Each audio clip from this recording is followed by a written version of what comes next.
you enjoy that? That was super intense. But now I'm pumped. I'm ready. Yes, that's the point of it. Yes. And then it just cuts off like abruptly too. If you're not looking at the clock, you think it's still gonna keep going, but it cuts off. Yeah, it sure does. That came out of nowhere. That cut off. Yeah. So what's going on, Becky? Not much. How about yourself? I was just complimenting your shirt earlier because it's awesome. So that way I have to compliment you, and I like your IKEA bag. That's a really Thank you. Like that's so I can prove I'm a real reseller. you have to. I feel like if you go out in the public without an IKEA bag, do you even resell? I know, exactly. So just in case people were wondering, I just thought I would have proof right there. Yeah. And the rack of clothes kind of helps. And the rack of clothes. And the rack of clothes, exactly. Yes, is that your backdrop for like anytime you go live, or is actual like inventory back there? Or is that, like, so this is actually inventory. This rack is stuff that needs to get steamed. It's like super wrinkly and stuff. And then there's a rack right behind it of stuff that's like ready to go. But I don't really do very many lives anymore. I don't know. I have a hard time finding time for them. So I don't do as many lives. But when I do, I'm either here or I'm just like in my master bedroom and it's just like a blank, really boring wall behind me. I like your background though. I feel like I need to, like, that's also the sign of a real reseller is like to have the stuff in the background that you love. And that like, is that what it is? Like it is. If it was like plain back there, it wouldn't count. Yeah, I feel like I'm not legit. I don't know. I need to work, but it's also like with kids, if I were to create such a wall, they would destroy it in 2 seconds, you know? I see. Yeah. Yeah. Yeah. This is in my warehouse too. It's not in my house. So like if this was in my house, my dog would destroy that too. So yeah. That's why. So how many square feet? How many square feet is your warehouse? It's around 4,000. Jeez. And is it like filled to the brim with inventory, would you say? Unfortunately, yes. It's filled with inventory / dev pile items / stuff I have to sort through. Yeah. That's pretty intense. But a lot of it is like big stuff, like furniture, stuff like that I sell locally as well. Okay. It's not all clothes. Yeah. Like yours would be. If clothes are a little bit easy. Like I want to get into hard goods because I see people like you and other people, killing it with the hard goods. It's the storage piece. And I see eBliss in the chat. Mm-hmm. Hey, eBliss. And so I know, they help take care of a lot of that stuff. But especially like the big stuff. I don't know. I'm just, right, me. Becky doesn't follow rules over here. I'm sorry. Well, it's because Paul said that this was going to be the hardest interview ever, so I'm just presenting every opportunity that she's trying to strike first. She's trying to ask me questions first before I get a chance to ask her anything. Let me say hello to everybody that's here real quick. What's going on, Kathy? Ginger Marvin is here. Hello, Yay. Hi, Kathy. Hello, Sal. Carissa is here. You mentioned eBliss with Dave and Lori. Yeah. I doing Pearl Nini. Kim D is here from Colorado. Oh, and there's you. Look at it. You're here as well. How are you talking and typing at the same time? I know. Well, I'm pretty beastly. No, normally I should be able to chat within StreamYard, and it's like not giving me the option to do that. So I'm just going to do it live in the YouTube. Normally you have that option with StreamYard? That's... it's only if you're hosting it. That's why. It's usually because I'm hosting. Okay, that's why. So that's why. If you want, we can just like end the stream and you can host, and then you can talk to StreamYard. Okay. I'll try to keep up in the chat if I need to. Yeah. If anyone asks you a question there, just let me know. So okay. So that I can not forget. Okay. But anyways, first very difficult question. Okay. The most difficult question you ever asked. All right. You ever been asked? How long did you have a YouTube? And why did you start one? How long did I have a YouTube? When did I start? I think I've had it now for like a little over 2 years. Mm-hmm. I think I started in February. So this coming February, I think, will be my 3rd year anniversary being on YouTube. And I started, it was something that I was thinking about. And so I was watching a lot of different channels about YouTube on like how to YouTube. And I was trying to just accumulate as much information about it as I could. And I don't know, I think I was just always really like, like no one's going to care about my perspective or watch my videos. Like, why would I even start? And I randomly just had like an Instagram post. I think it was just like, how every once in a while people will like reintroduce themselves because they have some new followers and stuff. So I did that, and I tagged the city that I live in, which normally I don't do. And one of my friends who was at that time a freelance like videographer and stuff, he was just searching our town's little tag, and he was like, oh my God, like I didn't know you had this whole other life. And he's like, you have so many followers. And I mean, I think I had like 8,000 followers on Instagram at the time or something. And he's like, you've got like a good number of followers and blah, blah, blah. And so we were just kind of talking, and I was telling him, I had thoughts of starting a YouTube channel, but I probably wasn't going to do it. And he's like, oh my God, you totally should. And he was like, I'll like film your first few videos and edit them for you. And I was like, really? Like, that'd be awesome. So he did like my first couple videos. He made my little bumper. And then he was like, peace, like I'm really busy, so I can't do it anymore. And I was like, like, I don't know how to do any of this stuff. So I had like a few days to figure it out. And I mean, I've edited sound before because I'm a music teacher, and I work with a lot of like tracks and stuff. So once I figured out, it's pretty much the same thing. There's just visual to it. But yeah, so he kind of forced me to start and then deserted me. But since then, I've just kind of been doing what I can with what I've got, and here we are.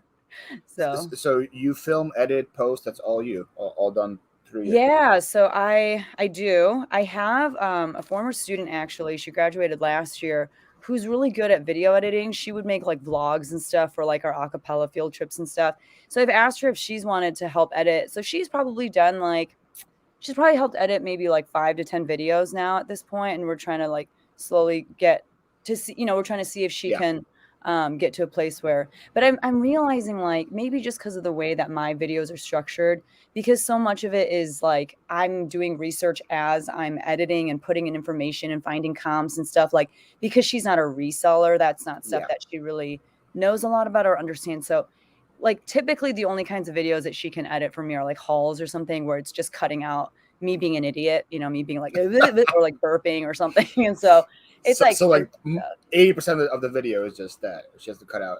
Yeah. Oh my God. Like the amount that I cut out, I'm just like, what? Like, what's wrong with me? I don't. Yeah, it's really sad. Yeah, I'm the same way. And I had people reach out to me saying, "Hey, like I can edit your videos if you want," but I'm like, but then how do you know what I want to keep and exactly like what I want to show? Like I have like 5 hours of footage of me digging through a storage unit. How do you know what is that I want to keep? So like at this point, I have to edit my own stuff. That's probably why.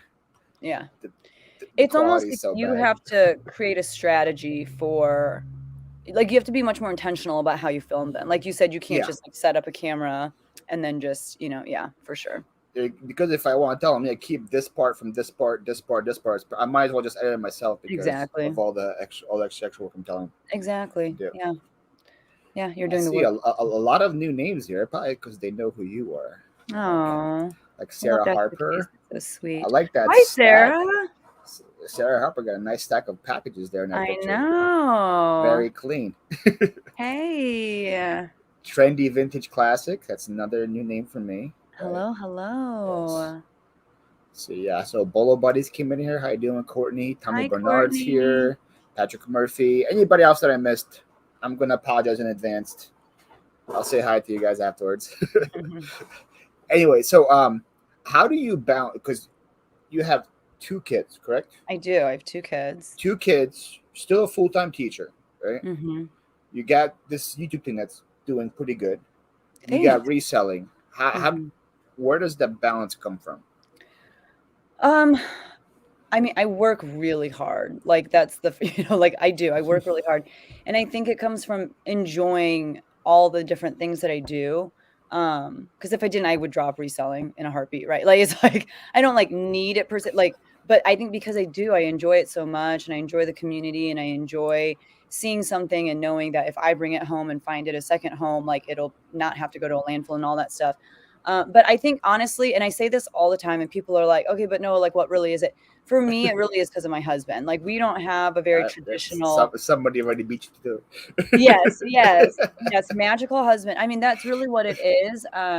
Like, and I think our partnership, a lot of people, when I talk about it, they're like, "Oh, yeah, that's not very typical." I feel like especially amongst like Asian like people, like I feel like even more so sometimes in Asian communities, it's like the wife, there are certain expectations or this or that or Yeah. whatever.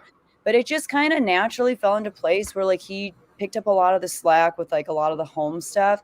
And that's a question I get a lot from women, especially is like, how do you balance keeping a home, raising your children, and reselling and YouTube and all that stuff? And I'm like, it's because I don't do all that stuff. My husband really does step in and do like the majority of the cooking, and like he doesn't let me do laundry because he thinks I suck at it, and like just stuff like that. Like he's just like, and it's because he's good at it too, right? Like he's not just making like PB&J every day, but he's like making better meals than I probably could. So it's like, okay, like this works for us. And like he helps out with like he just photo I'm looking at like a pile of clothes next to me. Like he'll photograph for me every once in a while when he's got time.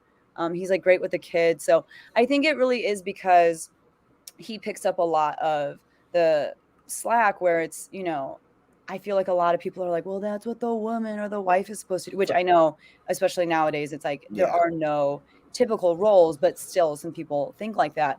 And he just kind of does it in stride, sees where the needs are and steps in. And, so that really is the only reason why is because some of those responsibilities have been taken from me. So, yeah.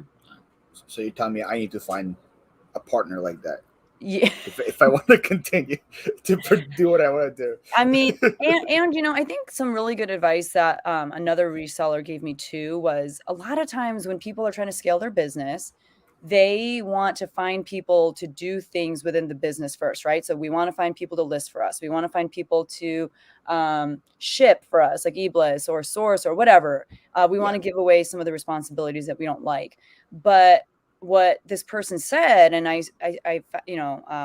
felt like there was a lot of wisdom in this. They said, give away the stuff in your life that literally anyone could do. So the example of like hire someone to come clean your house once a week or once every other week or something, because like anyone can do that. Yeah, you may Yeah. have some preferences, but like anyone can do that. And the price that you're going to pay for that and the amount of time that you're going to save, that's like better than you hiring someone to list for you or to X, Y, and Z, when like some of those things are so specific to you and like how you want to run things that if you're going to have to allot money somewhere, do it for those kinds of things. Like, maybe those services where they like send you the ingredients and you can cook them, like HelloFresh or something, right? Or like Yeah.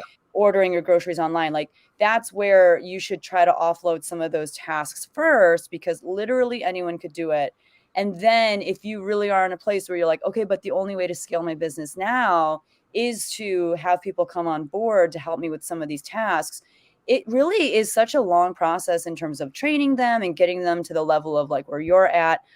It's a lot more investment, both time and money, than first, starting to offload some of these other things. So I don't know, like, I think that's part of it too, is like finding those things in my life that I can let go of. And I see Allie says control Controller. issues.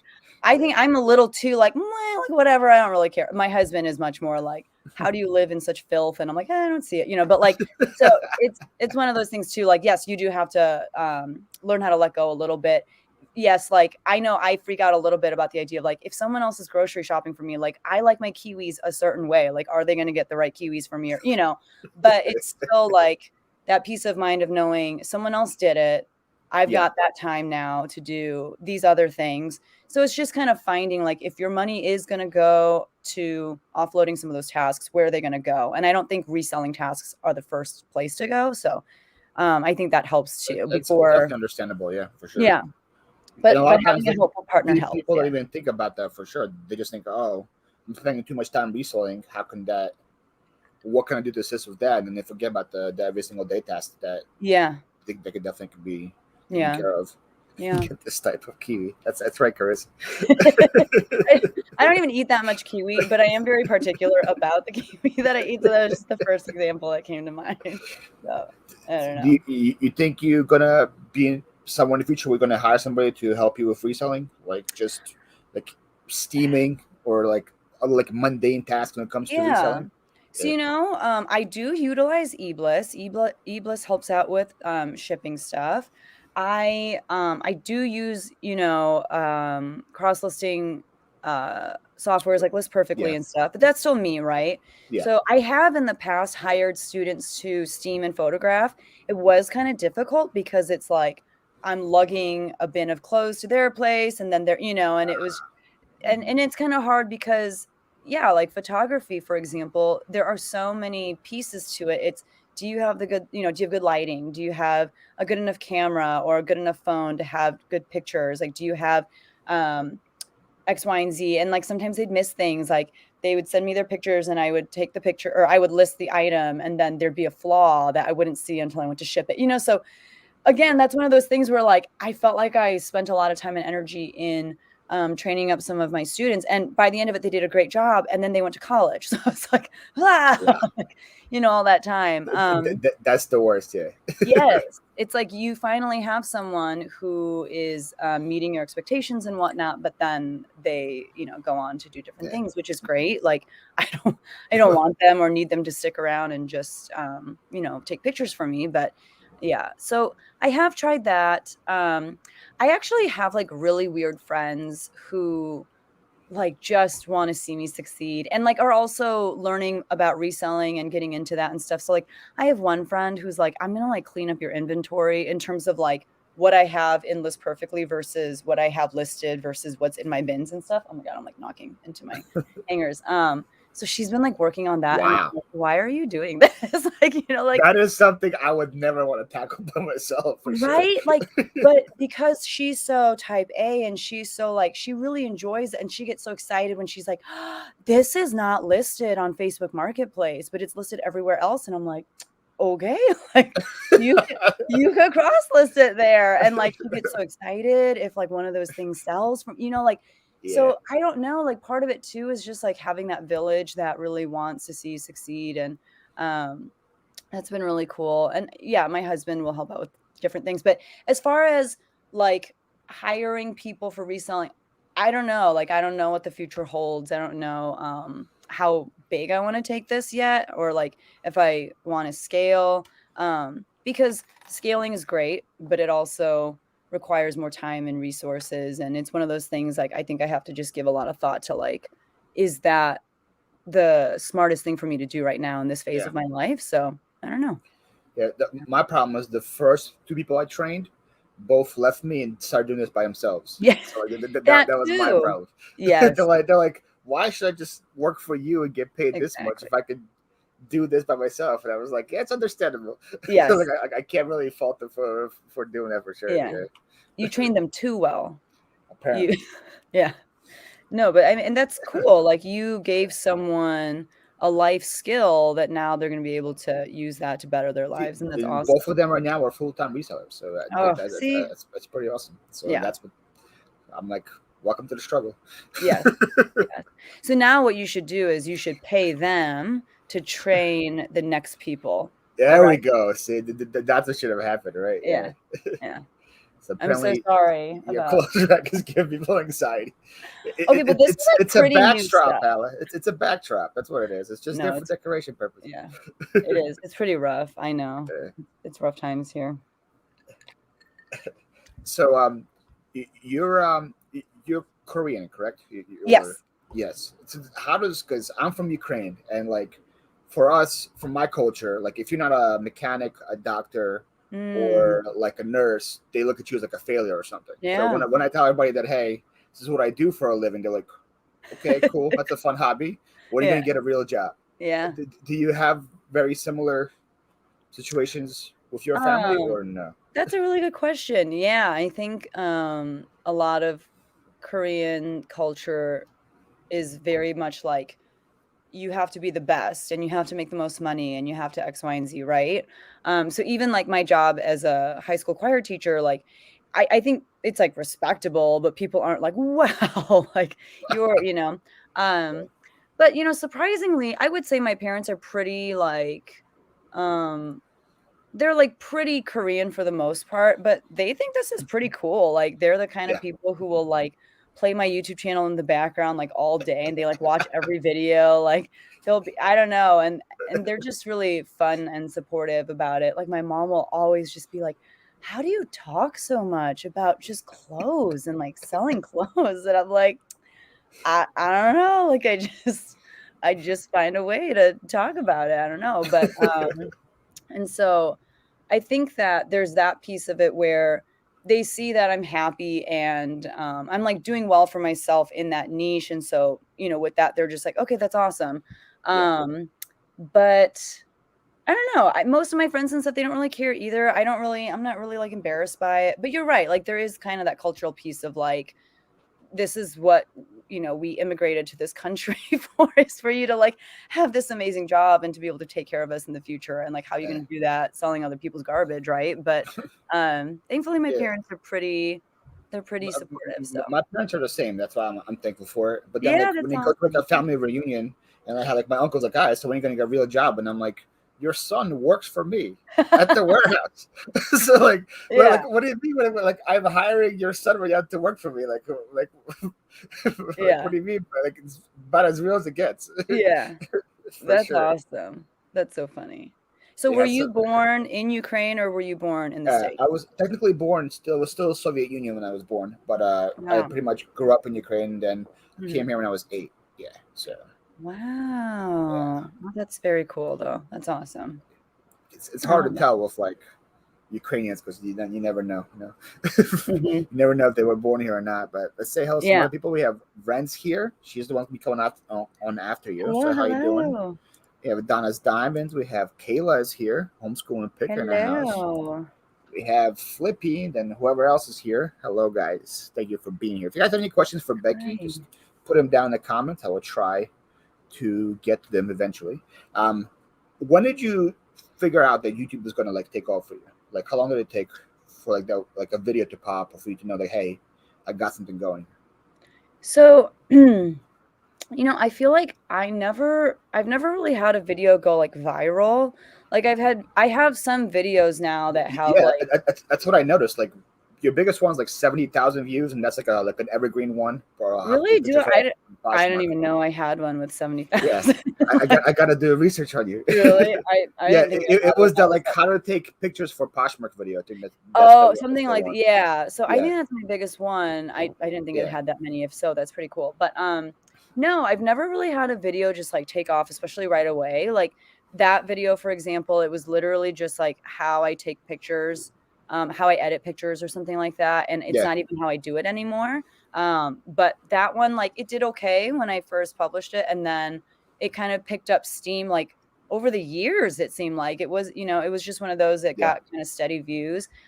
So yeah, I've never really experienced that feeling of like I upload a video and then within like the first few days it just like gets thousands and thousands and thousands of views. But it's really just for me been very like consistent growth.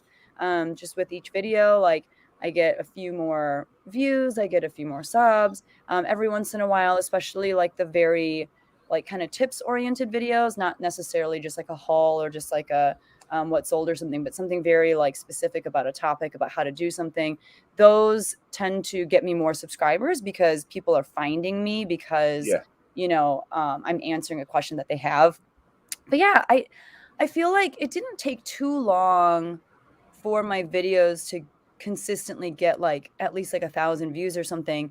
And I think part of it was when I started, like there weren't as many resellers on YouTube. There were still a mm, lot. It wasn't like when I first started watching YouTube, there were very few number of resellers.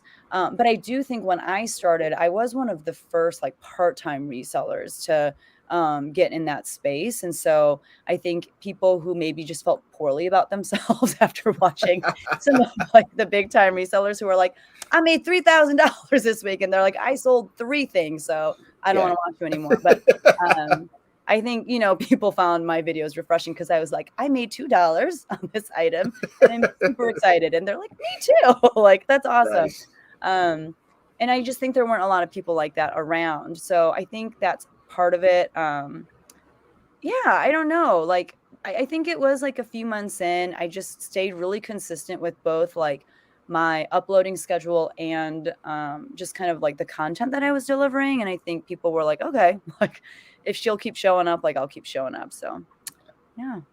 So pretty much during the whole, you're pretty much almost been here for 3 years now.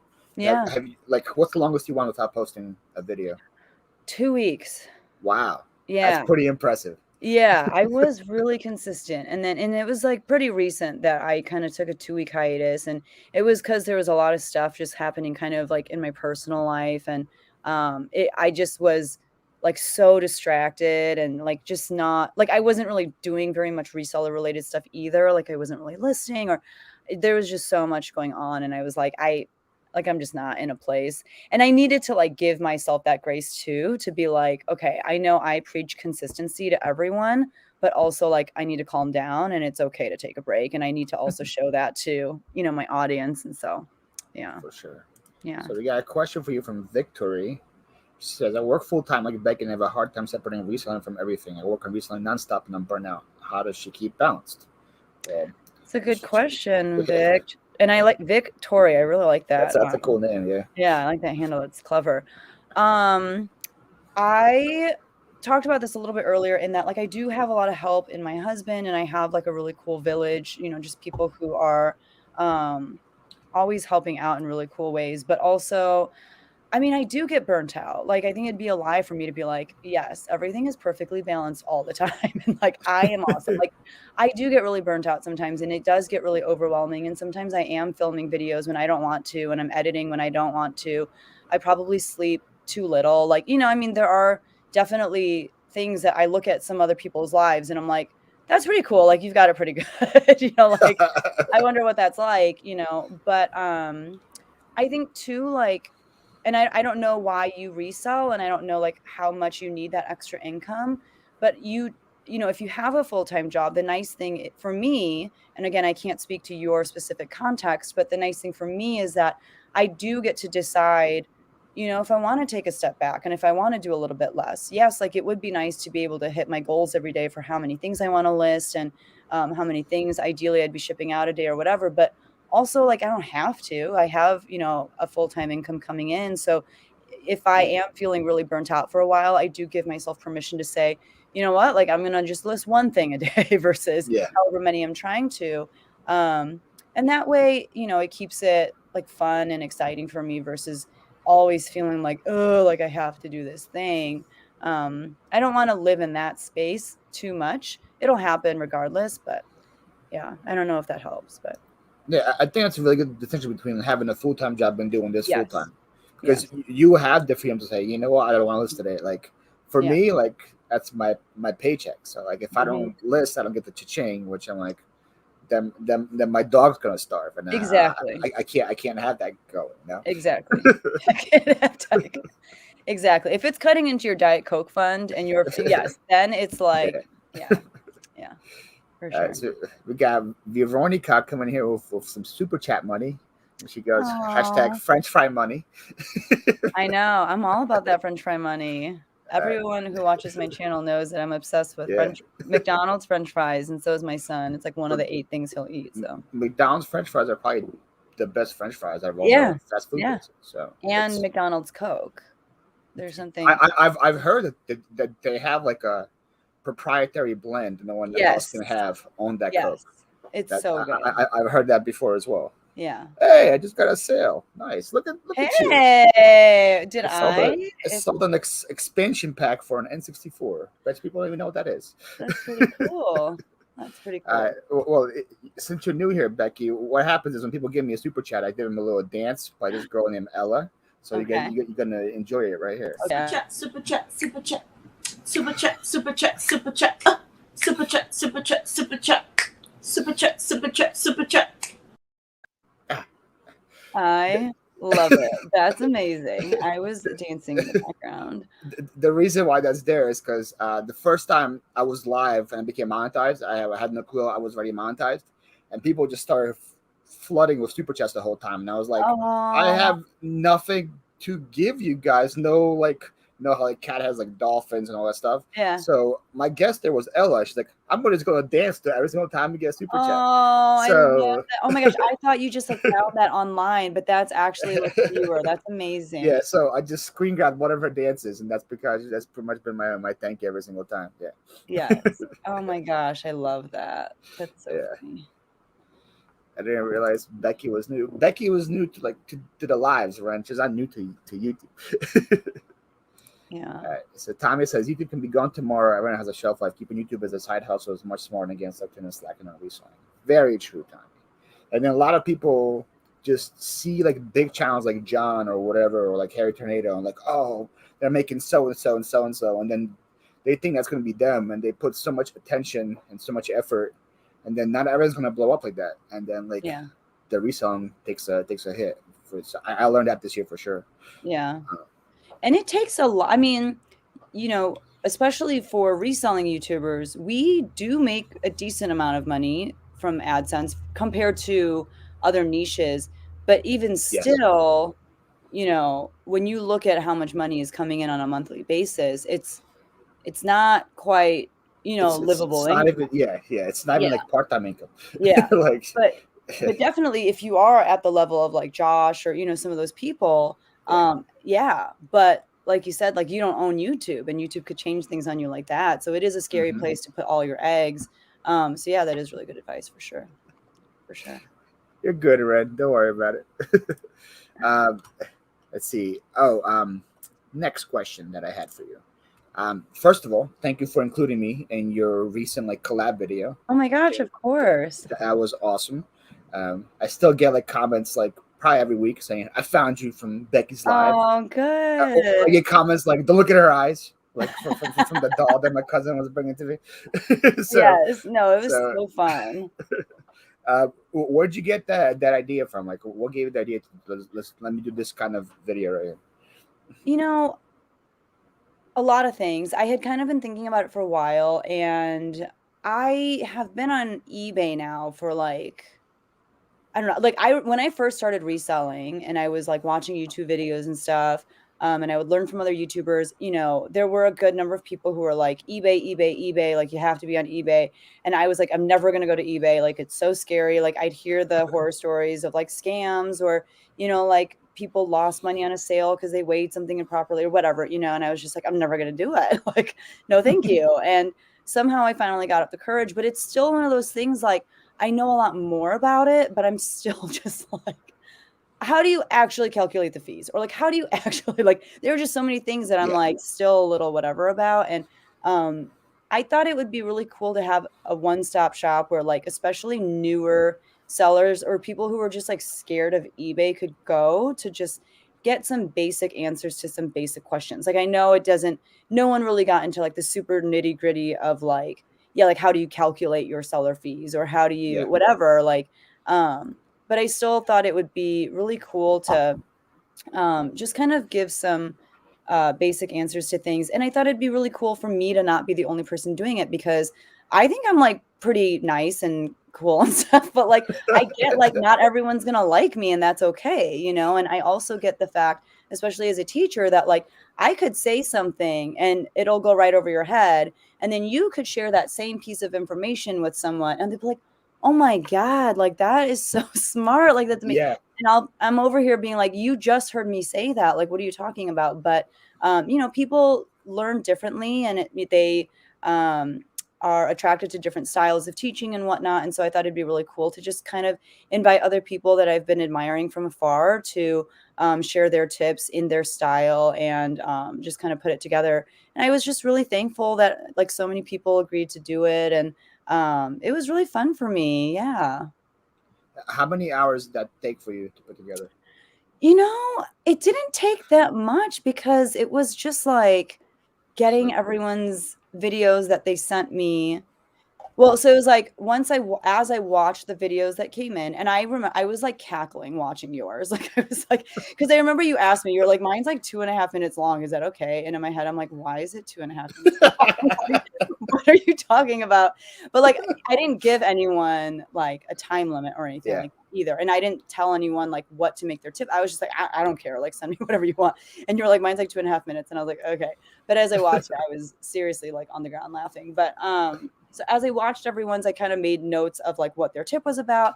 And it just kind of started making sense to me, like how it should be structured, you know, and then because everyone had already done the work, like everyone already edited their little portions and stuff for the most part. So I just had to piece it together. And then if there were kind of gaps, I try to think about it from the perspective of like, if I didn't know anything about YouTube, how do I get from this video to this video, like from this tip to this tip? And some tips flowed really nicely from one into the next, and some didn't. And so I just kind of interjected myself in there, you know, here and there. Someone left a comment being like, you talk too much. And I was like, I don't care. Like, this is my channel. Like I can do whatever I want. Wait, even you get negative comments on your videos? Yeah, so much. But I didn't even respond. But yeah, so it was great. Like it was just really fun, and I learned a ton just from the tips that people sent in. But it didn't take too long. I mean, maybe a couple hours. Like a lot less than my what sold videos. I hate editing my what sold videos. I like want to die. But and then, you know, a little bit of time. Why I don't put them out, because I hate editing them, and then they never did good for me anyway. So I'm like, yeah. See, I mean, they're always like consistent for me because I put one out every week. I feel like people kind of expect them, but yeah, they take up a lot of time. So especially if you, and then like everybody and their mother does what's up videos, so you have to do something to kind of stick out at least a little bit, and then it's just not for me for sure. Yeah, no, for sure. So how do you, since you mentioned the negative comment, how do you deal with like the negativity that you get on YouTube? Do you just ignore it? Do you clap back? Are you a clap back person? It depends. I love seeing, by the way, I know Kayla from Homeschooling Pickers here. I love like on her Instagram. On her Instagram, it's awesome. It depends. Sometimes I do, but I guess what I've learned is like, so do you watch The Office at all? Are you an Office fan? Yeah. So there's this. I might have it memorized. Okay, so you probably remember this scene then, but it's like where Pam is going to go see Karen again. And she's like, I just hate the idea that she doesn't like me. And then I think she says, I don't remember if she says like Osama bin Laden, but she's like, I feel like even if like Osama bin Laden got to know me, yeah. Right. Yeah. And I mean, that's kind of how I feel. Like, I'm just like, listen, like whoever you are, like, I feel like if we got to like sit down and like have a drink and like whatever, like, I feel like we could like vibe. Like, I feel like it would be okay. But what I've learned, and I feel like I've learned this as a teacher as well, is that like some people just don't want to. Like they don't care if you're the nicest person or the best person or the most knowledgeable person. They've already made it up in their mind that they don't like you. And it's not worth the energy, from my perspective, to try to change their mind about me, because it's not going to happen. And so for me, I've just kind of adopted the mindset that like, I'm just not everyone's cup of tea, and that's okay. And if I want to, I could try to educate them on like, listen, like you could not like me, but also not have to tell me that. Like, it's fine that you don't like me. Like, go watch some other resellers then that you like and respect. But it's not going to do anything. Like, it's not actually going to. That part I don't get either. Like if you don't like somebody, why you take the time to click on their video, watch it, comment what you didn't like about it? That seems like if I don't like somebody, I'm just gonna watch their videos. It's just very simple. But that part I don't get. It just super weird to me. So I think I have at times like said exactly that. Like, that's fine. Like, you don't need to like me. You can, if you want some suggestions for other resellers, like, I mean, no, like whatever. But at the end of the day too, I think I honestly, for many, many months now, have not really responded to any of that kind of stuff, just because I'm just like, it's not worth my energy and time. Like, I'm not going to change your mind. You're not going to change mine. You could tell me I talk too much all you want. Like, I'm still going to talk that much. So like, it's fine. Like, but it's not worth, the time it's going to take for me to type anything out. So Tommy has a good point here. People spend all day watching hauls and sold instead of learning the platform. Imagine if a brain surgeon did that. I know, I got the low, but no clue what they do. That's true. Very true.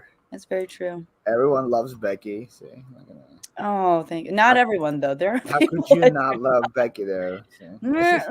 People figure it out. Like, figure out how not like to. They just want attention and to get. Yep, that's also true, Crystal. Very true.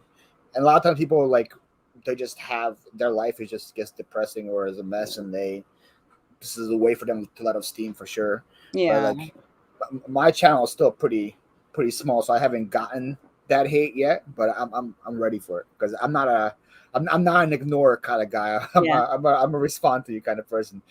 So it should be fun. Yeah. And I mean, I'll be honest, like I don't get it too much. You know, I'm thankful. Like I don't get it too much. And I don't think I'm putting out very much like controversial information or controversial comments and whatnot.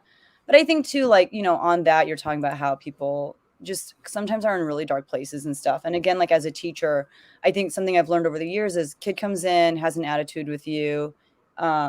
When I take them out in the hallway and have a conversation with them and I'm like, what's going on?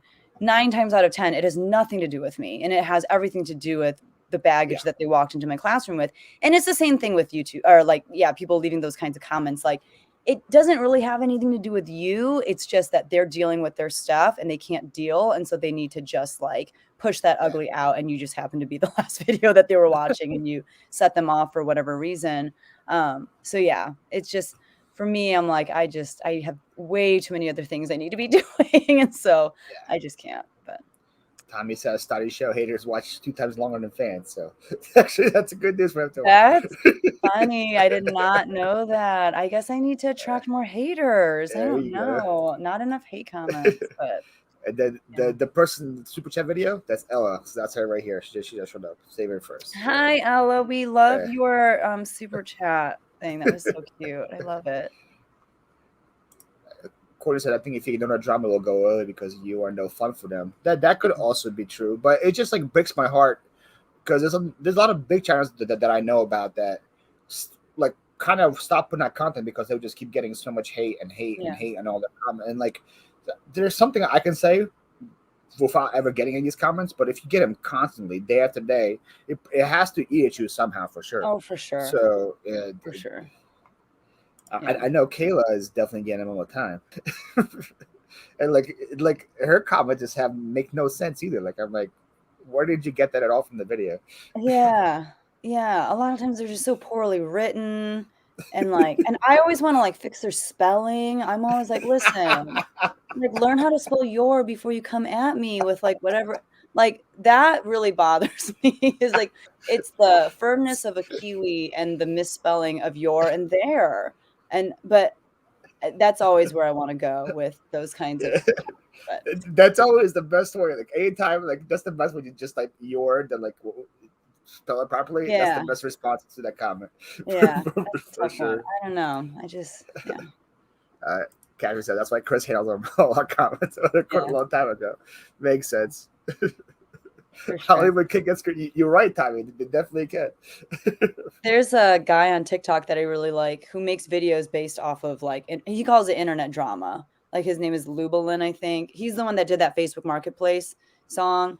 And literally his songs all just come from like the comment section on the internet. And yeah, there's so much content there. So for sure. Yeah.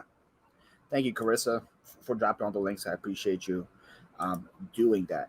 Yes. So let's talk real quick about your full-time job. When did you decide you want to be a choir teacher? I think I knew for sure by the time I was 12. I did music like I am Korean, so I did do I started playing piano when I was 4, and I was playing cello at 8 and stuff, and I sang in a children's choir starting at 9, and I think I just had such a powerful experience in that choir, and I also just had a really strong example of a Korean American woman. Again, I think people have kind of their stereotypes of what Asian women will act like and sound like and, different things. But I just always saw such strong women, and seeing what she did and the impact that she had on my life, I was like, that's what I want to do, So I feel by the time I was 12, that's kind of just the path I was on. And I was by the time I got to high school, I was yep, this is what I want to do. And so my high school choir director was my second father, and he helped me, just kind of figure out schools and all that kind of stuff. And it's basically what I've been doing ever since. I love it. Yeah. When I was 12, I think I wanted to be an astronaut. So it's pretty impressive that you already knew what you wanted to do when you were 12. Yeah. Astronaut's pretty cool too. Yeah, and I think I always had like, maybe I could do this, but it always kind of came down to that. And I think at the time too, it was just I wasn't like really good or passionate about anything else, and so I was like, yeah, that sounds fine. Crystal says her son has been teaching himself Korean. He's loving it. Wow, that's pretty awesome. Yeah, I feel like Korean culture has been like really like taking root in America with like K-pop and like Korean dramas. Like I have like Black kids who like know much more about like K-pop than me. They like will like memorize what the different members of BTS's eyes look like, and like they're able to like figure out like who's who just off of their eyes. And I'm like, you're a crazy person. Like That's insane. yeah. And kids will ask me all the time. They're like, can you teach us Korean, or like can you talk to me in Korean? I was like, I don't know. Like, that's really weird, but we could try, I guess. I don't know. Yeah.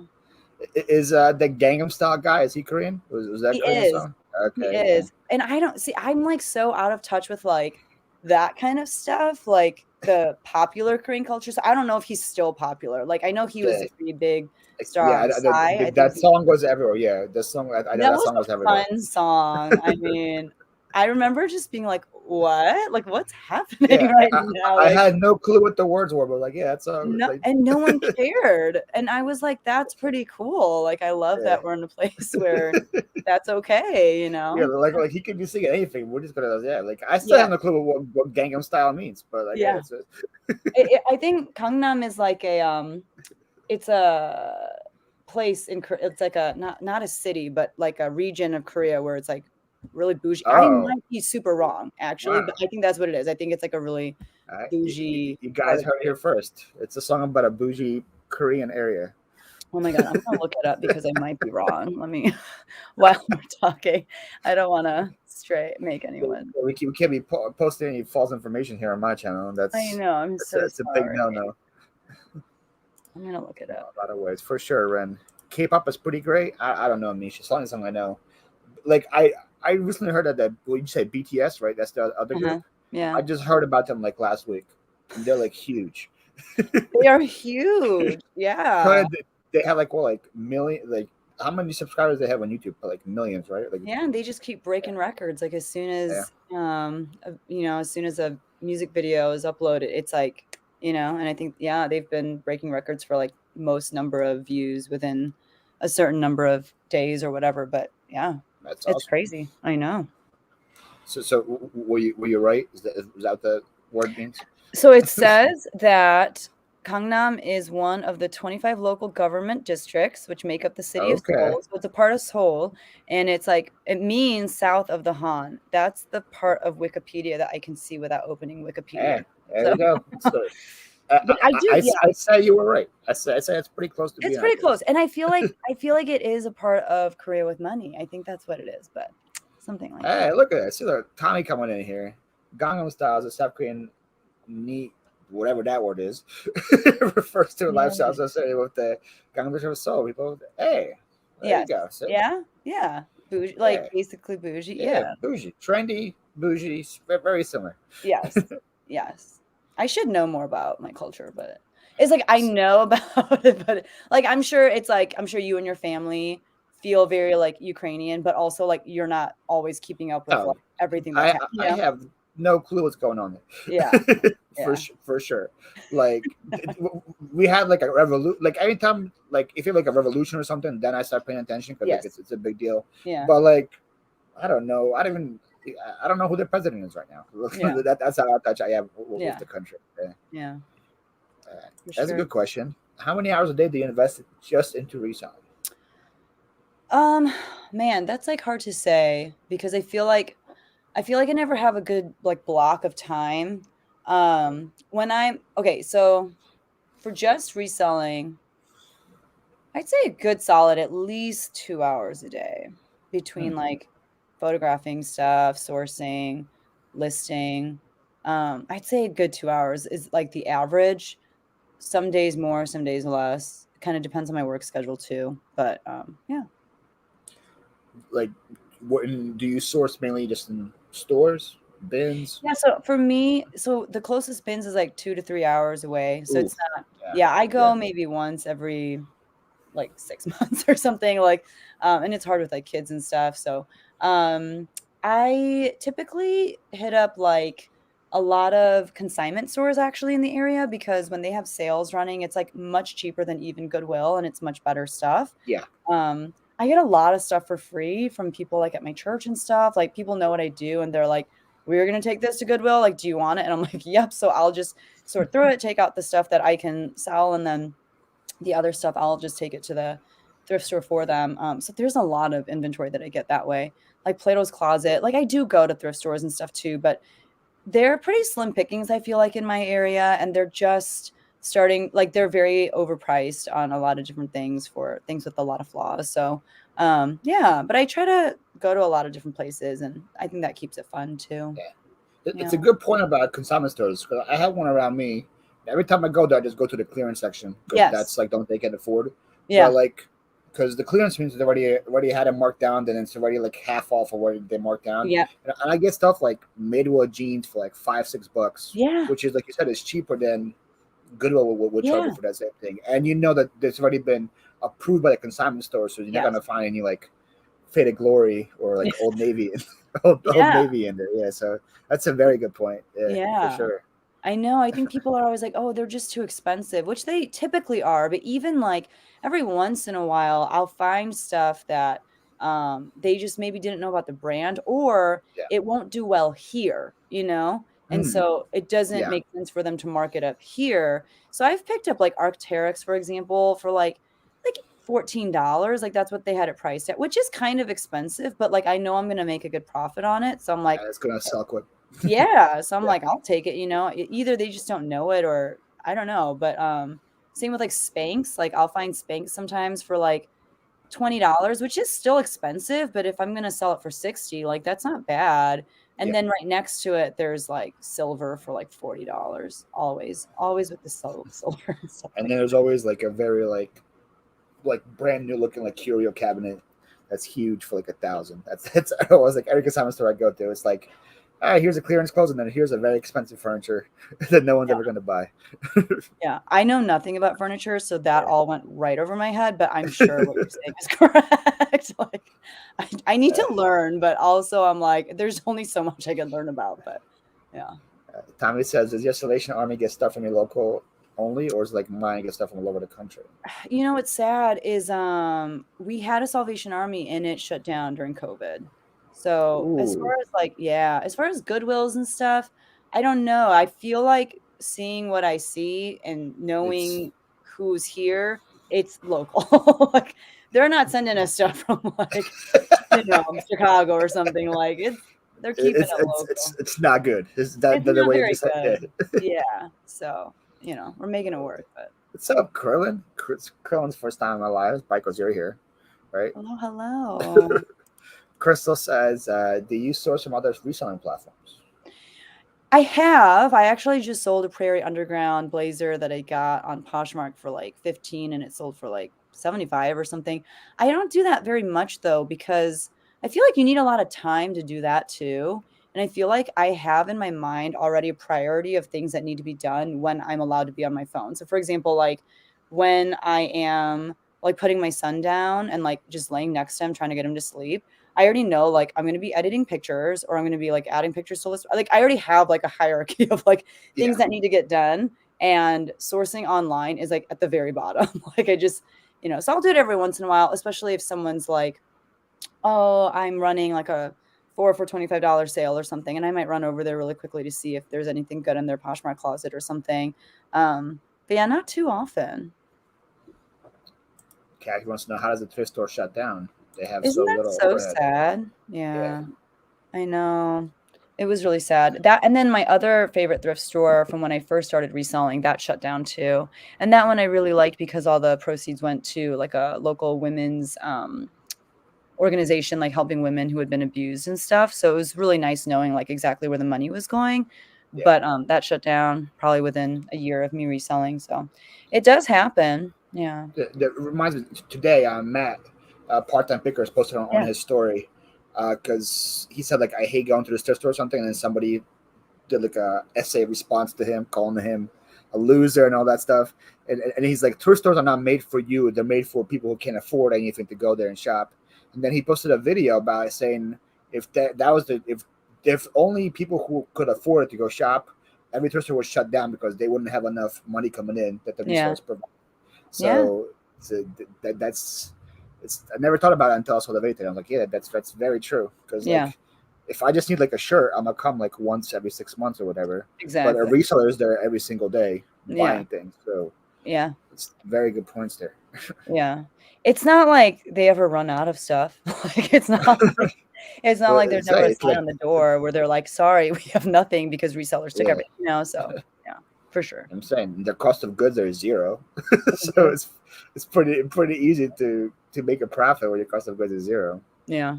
My honey hole, a Catholic charity, got shut down during COVID. Yeah, that's what I'm hearing a lot, like about like the smaller places, just because they can't either afford either employees or whatever, and that's the situation. Yeah. Tommy says lots of people in the situation. I'm relationship to that. Yeah. That's unfortunate. And it's sad because, like, I don't know about your Salvation Army, but mine is like, it was tied to also like a food bank, and they had a lot of other services, but like, I think it all shut down. So it's not just even the thrift store, but so it is really sad. But, there's not that much overhead, but there are things like rent, and there are things like, like you were saying, utilities, employees. Yeah. So, yeah, it is sad. Goodwill's mission statement is to provide jobs for less fortunate, not item to buy. Yep, there you go. Very true. And a lot of stuff that like you would see on the Goodwill floors now is going on their website. Yeah. So it's interesting to see as well. Yeah. All right. So we have a couple minutes left with you, Becky. Thank you again for jumping on. Appreciate it. Of course. Thanks for having me. What advice would you give to somebody that's maybe in the chat right now and was in the same spot you were 3 years ago? They're debating on making content. Debating YouTube. Yeah. That's a good question. Honestly, I would say don't do it. I wouldn't say don't do it. Actually, all my students who are like, I need a job or I need this and that, I'm like, you should just start a YouTube channel or start reselling. Like that's what I tell. I'm like, just start it now. Like, but anyway, I think you were saying this earlier that like everyone does a what's sold video and everyone does this or that. My thing is figure out what makes you you, figure out why your friends have chosen you to be their friend and why, people at your work like your whatever, tap into those things hardcore and lean into them and just be yourself on your channel. I think there are a lot of people that watch a lot of YouTube and they're like, okay, so I have to do the like, what's up, everybody? Like they're like, I have to do like all that stuff, and it's so outside of their character. Crazy energy, yeah, and it's just so not, and it's like uncomfortable and kind of like cringy to watch, and I think that all stems from a place of feeling like if in order to be successful, I need to model my videos after the successful YouTubers, but I think really it's about like leaning into what makes you who you are and leaning into whatever your reselling business is, and I think Tommy was touching on this earlier too, but I think what happens sometimes is people get so caught up in the YouTube thing that's where they're putting all their time and energy. So they don't really have very much going on in their reselling business. So what is your YouTube channel about?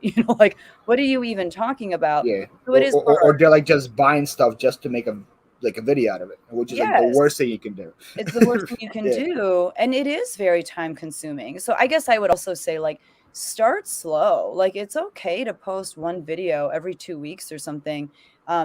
Because at the beginning, you're going to be the slowest that you've ever been at things like figuring out how to film, at things like editing, at things like making your thumbnails. Like you're going to be the slowest that you've ever been right at the beginning. And that's not the time to be like, I need to come out with 4 videos a week. Like, no, you don't, you're not a full-time YouTuber right now. And so I think at the beginning, it's all about, learning what you can throughout the process, but also making sure that you're taking care of what your reselling YouTube channel is about, which is reselling, so that you have cool things to talk about on your channel, I think there is still space for people to do this. I know like every day, like more and more resellers start channels and they get kind of freaked out of like, oh my God, like there's not going to be an audience for me. I think there is still space, but you just have to, like you said, stand out, and it's not about being more or being whatever. It's just about be you because people want to see you, you know? Exactly. And that's probably one of the best advice is just to be yourself. Yeah. Because if you try to be fake, it's really hard to maintain that persona the whole time. That too. It's exhausting. Yeah, for sure. The real you is going to come through anyway. Might as well bring it in the beginning. 100%. Yeah. Times a lot of Josh's perfect example, which happened to stress about YouTube and grow one of his on business. You have to reset the yeah, for sure. Yeah. And a lot of Josh is a perfect example. Like he's very like monotone, very simple, like simple edits, simple cuts. He doesn't come in there like, "Hey, what's going on, everybody? How you guys doing?" And people still watch him because they people know love him. He brings good, solid information. He's going to bring it to you quick and very like in a way you can understand. So yes, that's a great example of how to do it for sure. For sure.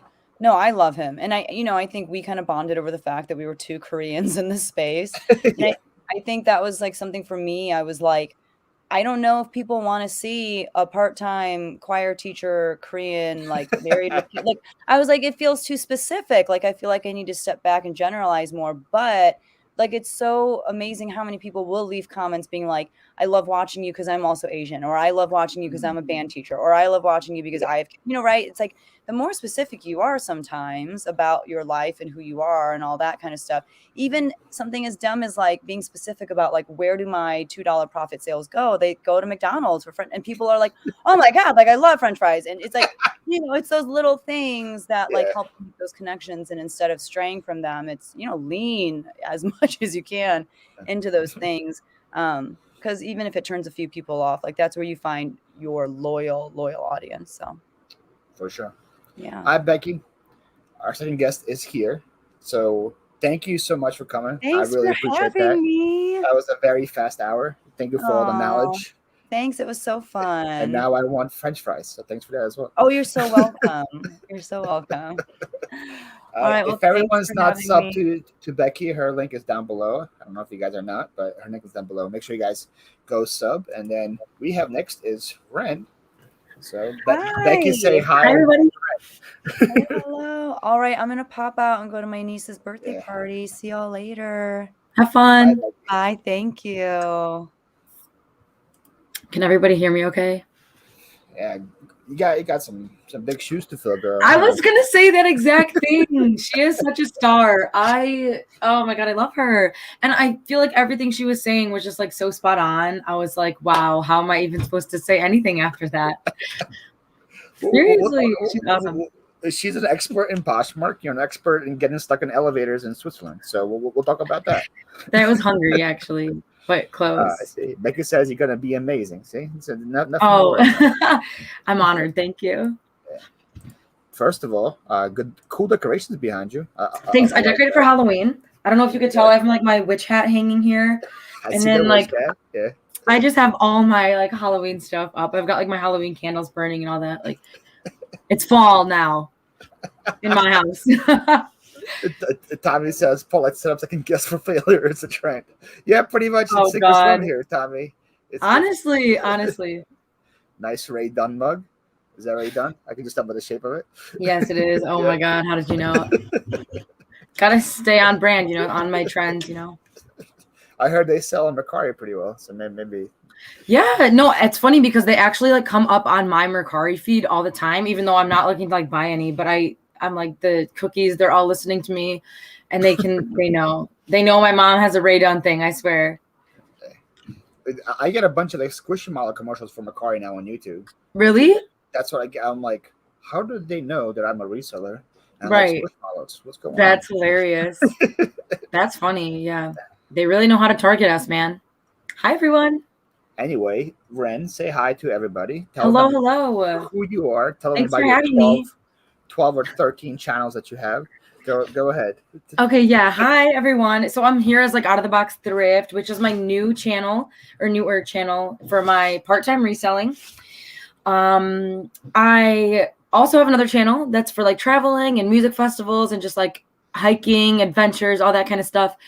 But it's funny because that's the channel I like kind of want to grow more. But this community is where I've been engaging so much more over the last like 2 years probably, or like year and a half. So I felt like, why not like have this other space for me to like have like all my like subscribe to all of these people and like really like build that relationship with this like niche, I guess. It's okay.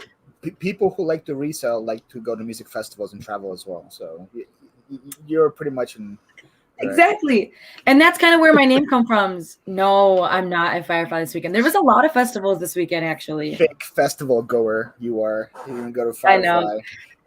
I know, man. I know. But yeah, that's where my name comes from. Like out of the box, it's like we like no matter what we do, we shouldn't be just confined to like one thing. Like don't put me in a box of like, oh, I'm just a reseller or I'm just like a raver or I'm just like a student or whatever. You know what I mean? So yeah, that's kind of where like out of the box there comes from. Ray Dunn collector. That's not exactly. It's not I'm the so box I want to be in. Oh God. How many do you have though? How many? My mom has literally a ton. Like we used to have a whole cabinet of like mugs, just like random mugs, mismatched, whatever. And now the whole thing, I don't know what she did with all of those ones, but now it's completely full with just Ray Dunn. I'm like, what happened? I don't know, man. I don't know. Tommy is all into music. He says Firefly is pretty awesome, other than a crippled out monster. Where does it take place? I don't know. I'm not down south somewhere. Firefly. I figured you would be like where Coachella is, like somewhere in the desert, right? Oh, maybe. I don't know. It could be in Delaware for all I know. That's where Tommy's from. It could be like in his backyard. Oh, maybe it is. Okay. You know. All good, Carissa. Don't worry about it. It is in Delaware. It is in Delaware? Why did I think it was like, I thought it was like Georgia or something. That's probably why nobody goes there. I'm losing my mind. No one goes to Delaware. That's a terrible place for a festival. That's so random, I feel like. But okay. I'll make my way out there sometime. Dover Down Speedway. Oh, that's actually it's a big area. Okay, interesting. Very good to know. Anyways, so we have Out the Box Thrift. We have Living Large with Lcruu. Lcruu. Sorry. Lcruu. That's okay. Lcruu stands for your name, right? Yeah, because Ren is short for Lauren. So, and my last name is Crudelli. So it's like Lcruu. It's complicated. It's cool. Thank you. I like it. That's fun. Pronounce it. I like it. So which one started first? The travel one, right? Yeah. That one I've actually had for quite some time. Like I haven't really taken it seriously until like recently. I really wanted to like buckle down and like really start trying to take it seriously. But I started it like probably 6 years ago now. Wow. Yeah. But it started off with just like college vlogs and like stuff that no one really wanted to see. Like, like everyday life of, like stuff that like I kind of feel like everyone does on the internet these days. So until I was actually doing things that people kind of wanted to see, like the festivals, like people who like maybe want to try a new festival, they can like click on my video, see what it's like, that kind of stuff. Tommy says, Billy Oz here. I'm going to give my Billy button autograph. Stop. That's funny. She would sign it too. Sure she would. So you start off as just a day in the life vlog. Kind of. What's going on. Check out my dorm kind of thing. Yeah. I feel like I've always just had a lot. What was that? Did you ever do a Cribs episode of your dorm? No, I should have though. I actually have a good friend who she was also like a vlogger, and we like did some like video work for our university together. But she did like a dorm tour, and she got like 17,000 views or something crazy because it just like kind of took off. Yeah, it could have been you. I know. I was like, damn, I was late to the party. It could have been me. You could have had all that fame. It's then when did it become a travel thing? When did that start? That's a good question. I think like right around the time that because I did a semester in France to study abroad, and I think it was like right around that time because I wanted to show like life in France and stuff, and like living there as like an American citizen and like student and all that stuff. So probably around that time. That was a couple years ago now still. But yeah. So your first travel like thing was France? I honestly have to look back. It might have been. I honestly don't even know. I feel like I've just been here asking you all the hard questions. Yeah. I know. I feel like I should be prepared. Like I should know this about my own channel. Were you February 12, 2019, huh? Let me go look, honestly. Hold on. Because I'm intrigued, man. But I feel like I've always just had a lot to say, like kind of for no reason. And I'm like, I've always wanted to have like a podcast, but like the thing that made the most sense was like to start a YouTube channel. Like, you know what I mean? At the time too.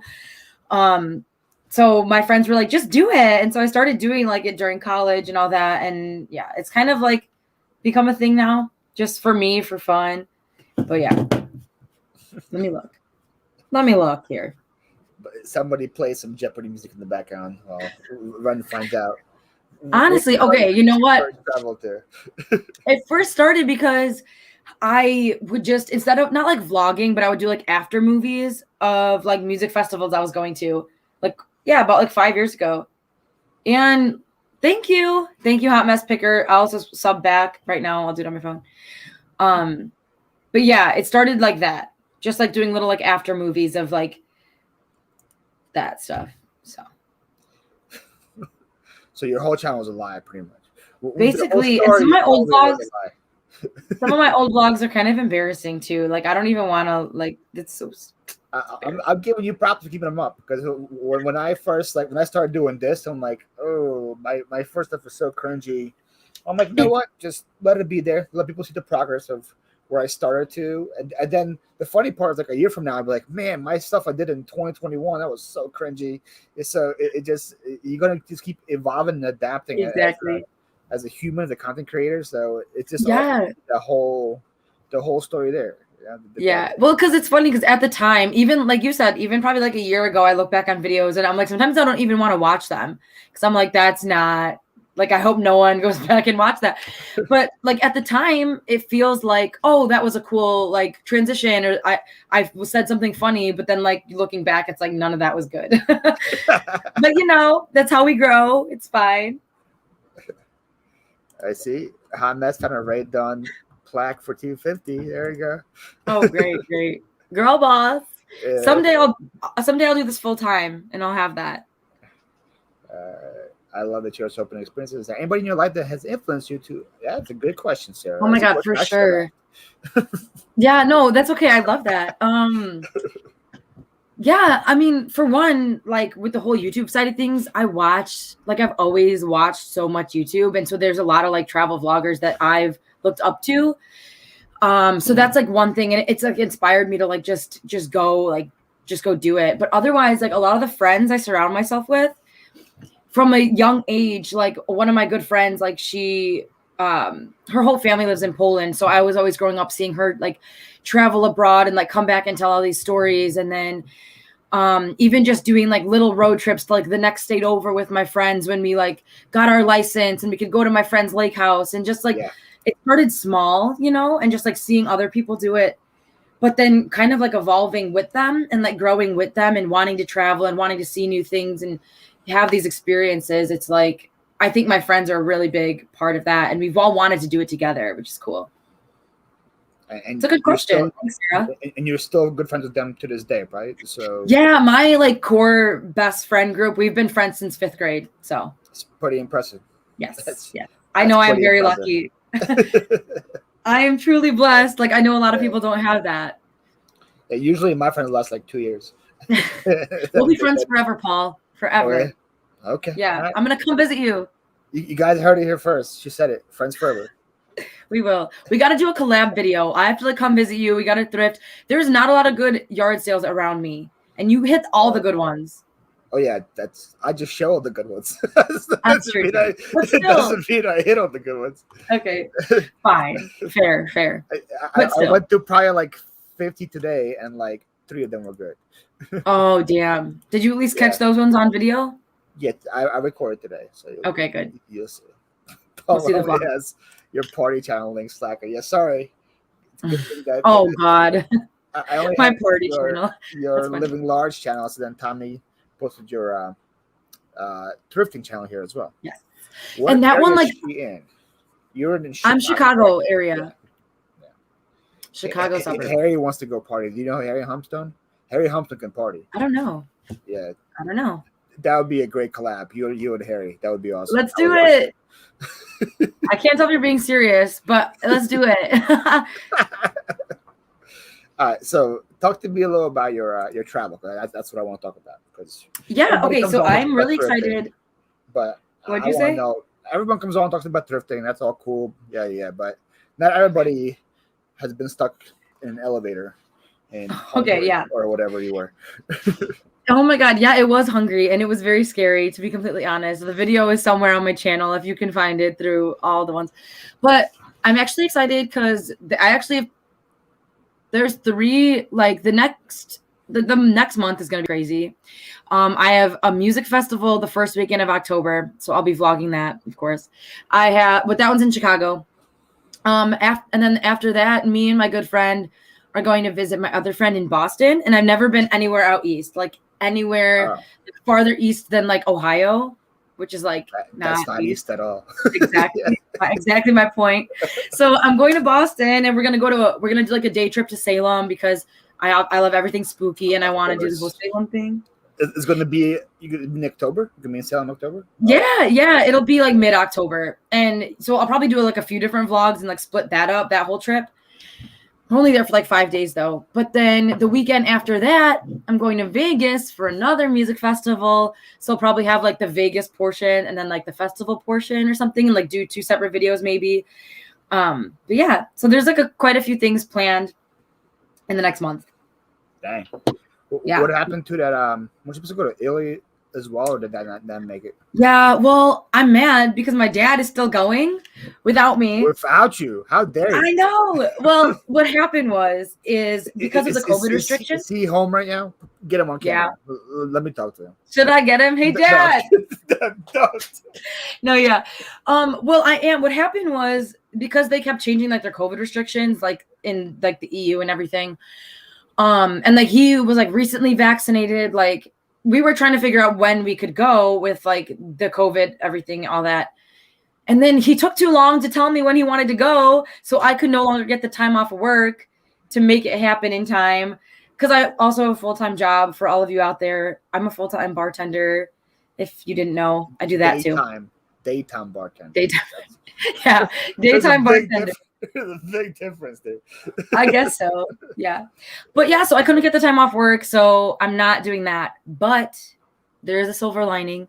We're going to try and go back to Italy in February for Carnival. So if I do that, that'll be an awesome, awesome vlog. Yeah, for sure. So fingers crossed. So, personality. Thank you. Watch later. Then she I appreciate that. Know, what do you sell? What do you sell? Mostly clothing. So that all started because I just had so many clothes. I needed to get them out. And since then, I have like friends and my sister who like give me clothing to sell all the time. And then I do the whole like thrift store thing, garage sale thing. I'm trying to kind of shift over into like hard goods too, because I watch so many resellers. Start with mugs that are in your kitchen. I should. That's the perfect beginning. Like these go for like $20 a pop half the time. So I'm like, I have the perfect sourcing right here in my kitchen. You know, sell one at a time. Your mom will never know. She'll be like, "Oh my God, right?" She'll never notice. But yeah, mostly clothing. But I want to shift into hard goods too soon. Speaking of yard sales, did you have one today? I saw on your gram, right? You hosted a yard sale? Yeah, my mom and I did. We didn't do very good. Honestly, it was pretty slow, which made me so mad because it was beautiful today. The weather was awesome. Yeah. I think what you're having is because every single one I went to today was also slow because there was just so many. Yeah. End of the year for us, probably end of the year for you guys in Chicago as well. So everybody's having their end of the year sale and they're all having the same weekend. Yeah. So that's kind of probably why, but that sucks. Money. Well, we thought because there was one like not far, like the next block over, and we thought that it would like drive more people because like their signs were kind of pointing our direction and stuff. But then like you said, I think there was just so many that it's hard to stop at them all. But yeah, whatever. Can't complain. Victoria says she lives 3 hours out of Chicago, and recently everyone from Chicago has been moving there. So if I'm going to move here, I'll be her friend. Look at that. Let's do it. Wait, south of Chicago? Like where? 3 hours south. 3 hours south. Tell me more. I'm the wrong person to ask to. I know. I feel like I need more information. Yeah, for sure. That's funny. All right. So, how many have you just been to Europe, or have you been somewhere else, other continent besides Europe? I have also been to Costa Rica. Oh, how was that? That was amazing. That was, well, it was so many years ago now, but I literally would do anything to go back. I also, Lafayette. Oh, okay. I'm kind of familiar. I've never been down there, but I'm kind of familiar. There's no music festivals in Lafayette? Not to my knowledge. You would think Billie Eilish would perform there tomorrow. Maybe she'll sign My Belly Button too. Yeah. Join the rest of the signatures that are on there, right? Okay. I love Harvard. Just saw some free vintage office supplies at Prop Company. Nice. Wow. Anyways, he said Costa Rica. He said you would do anything there, right? The thing is, I have this dream to one day open up a coffee shop with ethically sourced coffee. And the dream came from, like, when we were in Costa Rica, we visited a cacao like farm or like plant, I guess. And it was just incredible. We got to like meet a bunch of the workers and like try the different coffees and like chocolates they were making and everything. And I just love the idea of like, I hate like when big businesses are like awesome, but they like it's just so unethical how they like have their product. And I just thought it would be incredible to like find like get a brick and mortar building and like just have like a cute little coffee shop with like maybe like a used books like book swap and like just like cute little coffee shop where it's like ethically sourced, so like the people that are coming in know that they're supporting something like good and like drinking good coffee. You know what I mean? Yeah, that's a cool idea. Yeah, maybe someday. Hey, it's good to have dreams, right? Yeah. and have many of them, that some of them will happen. Exactly. I have so many that eventually one I'm sure will come to fruition. And you're like, I knew it this whole time. Oh God. That's funny you say that. Killers and MGKs perform tonight. Not sure what they will say. That's hilarious. That's funny. I love it. So wait, so are you going, Tommy? Podcast? Are you going to the festival? Tommy's going live after me, so he's not going to be at the festival. So he's not being at the festival. Tommy's going live at like 10 p.m. Eastern, so he will not. Tommy's going to sneak in after hours and unless you're try going and live from the festival. Tommy, you're going live from the festival, then that'd be pretty cool. That would be wild. Wow. Yeah, actually, after me, like here's the TV guide for Saturday. So I'm live. Okay. After me is Harry Humstone, the guy who you and him collab. He's live at 8. And after Harry, it's Tommy and Tracy show.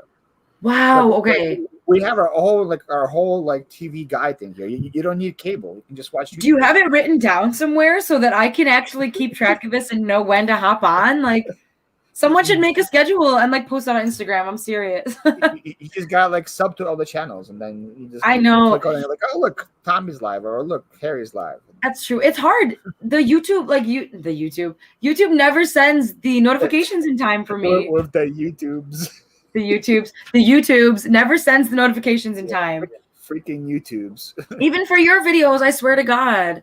I'm like, Paul's live? Oh, what's he doing? He's shipping something? And it's like started streaming an hour ago. And I'm like, why is it just now telling me? All right. Tracy wants to know, before your travels, where would you like to settle down and live a while? I haven't visited enough places like the settled down person to me to answer that question. I'm not. I don't. Maybe someday, but not. I think once I visit more, like even within the U.S., once I visit like more places here, like because odds are I'll end up being in the U.S. forever. Like probably. It's a good chance here. You know, but there's still so many places I haven't even seen that I feel like could be. Like, I would love to go see Washington, Oregon, and I've never even been out there. Like I said, I've never been anywhere out east, really, at all. Be careful, the single guy in Florida looking for a job. Too soon, Tommy.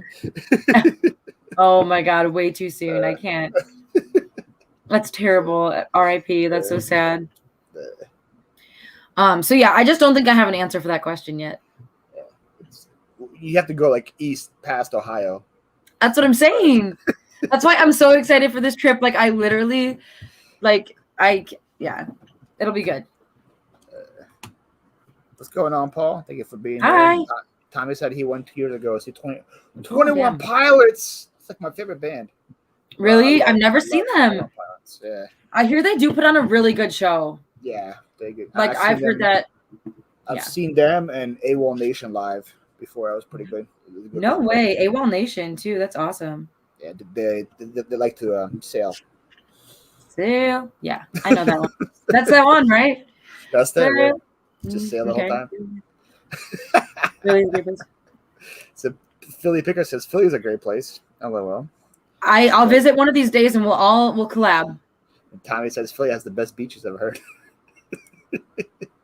That's an inside joke that Philly Picker Joe, he has another show on Wednesdays with a couple people, and one of them's from Indiana, and the guy from Indiana thought that Philadelphia touches an ocean, and he thought there was beaches in Philly. So that's the inside joke. All right. You know, I'm sure there's a lake in Philly somewhere, right? Or a river. That could be a beach there. We got a lot of rivers. There you go. Throw some sand down. It's a beach, right? There you go. Might as well be. Just like I'm sure. Do you guys call the beach like Lake Michigan? Do you guys call that the beach or no? Yeah. That's like technically, so like where Lake Michigan and Chicago like meet, there's like multiple beaches. So there's like North Avenue Beach, Montrose Beach, like because they're like technically beaches, even though it's a lake. I don't know, but there's like crazy like beach volleyball tournaments and everything there all summer long. Is there waves? Is there waves at the lake? Not really. Not really at all. But people do have boats, so like, you know. Thank you so much, Hot Mess. Appreciate it. It was nice to meet you. Paul's warehouse. Yeah, it did. It definitely did. You gave me the good idea. You were like, why aren't you recording? When I posted like the thing on my story of me driving through like a hurricane, like, this is great footage. Why aren't you recording? I was like, where's the vlog? Where's the vlog about this, man? What's going on? I was like, why aren't you vlogging? Yeah, I'm trying here not to crash, but let me get my GoPro out. Okay, I mostly meant of the new unit that you got. I did record it. Okay, I didn't necessarily mean the whole hurricane part. I thought you were like driving. I'm like, I'm trying not to crash here. I mean, that would have made it. You know, you could make a crazy title for like clickbait and be like, almost got in an accident for this new, what was it, warehouse, storage unit? Yes, that's what it's gonna be called.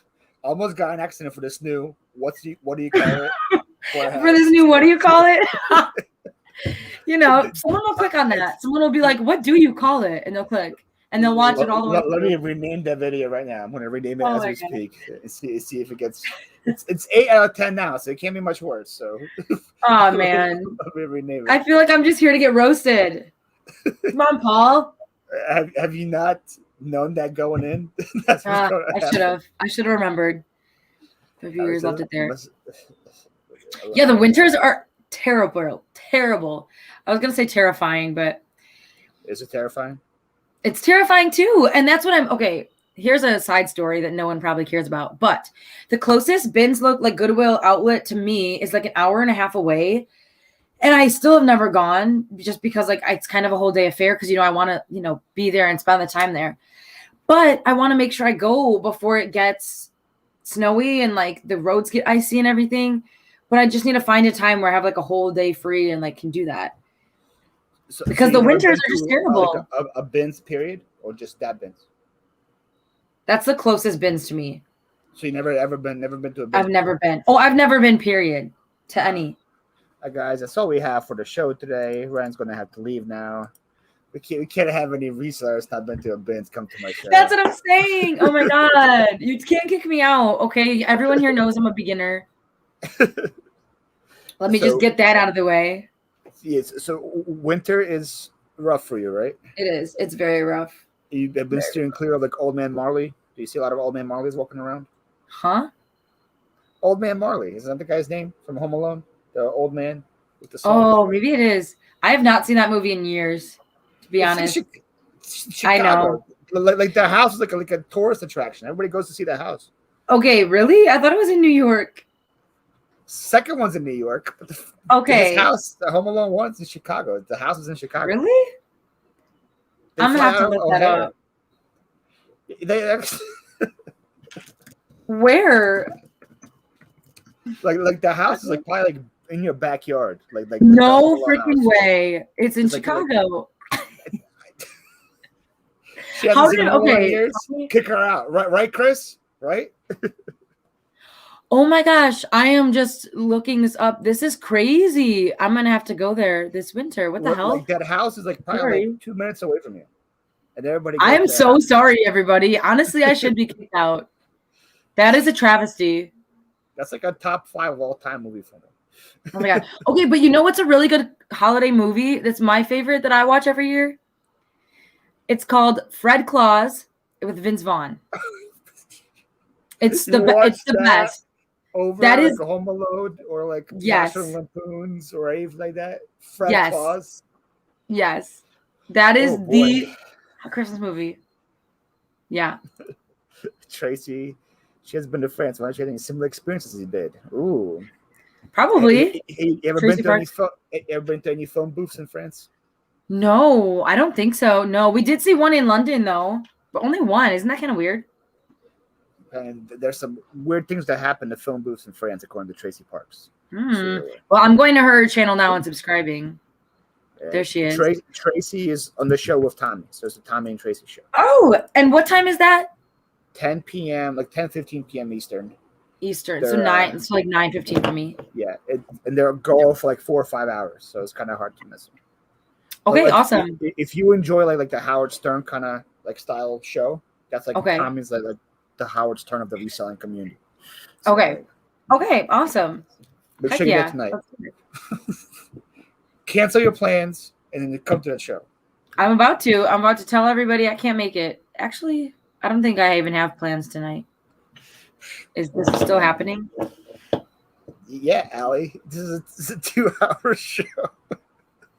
Wait, We're I at just a- saw. It's hilarious. Wait, I just saw Cajun Resellers comment. I sit on a throne of lies. I'm so sorry. Yes. Yeah, Tommy I'm says sorry. If you're easily offended, avoid the show. Avoid. So, No, I love that. Okay, yeah, I'll be there. and yeah. you can compare friend stories. See Yeah. you had a better time. Where were you in France? Like Paris or like somewhere cool? Me or Tracy? You. I was in Aix-en-Provence, which is like south. It's like half an hour. Look from, at that pronunciation. Like It's like half an hour from Marseille. I was in the where I live. fall. I need someone who I needed someone to go live where we could speak French together, so I could practice. I could probably Tracy. I could Does probably Tracy- français. Oui, bien sûr. Does Tracy speak French? Je m'appelle Paul. Ça va? Ça va très bien. Et vous? Ça va bien. Merci. Oh, Merci beaucoup. oh, you're good at this. That's all I know. That's about Ce as n'est far pas as I go. terrible. Oh, My love daughter's that. name is Lauren and goes by Ren as well. Look at that. no way. I have never met someone. Oh my gosh, that is amazing. I have never met someone that did that. That's awesome. I love that. There we go. Love that for her. And you. And me. Tracy said she only learned the naughty words. I was about to say one and I was like, I don't want to offend anybody in here. It was funny. My host dad, when I was staying in France, he every night after dinner would just start like swearing, saying all this stuff just to be funny.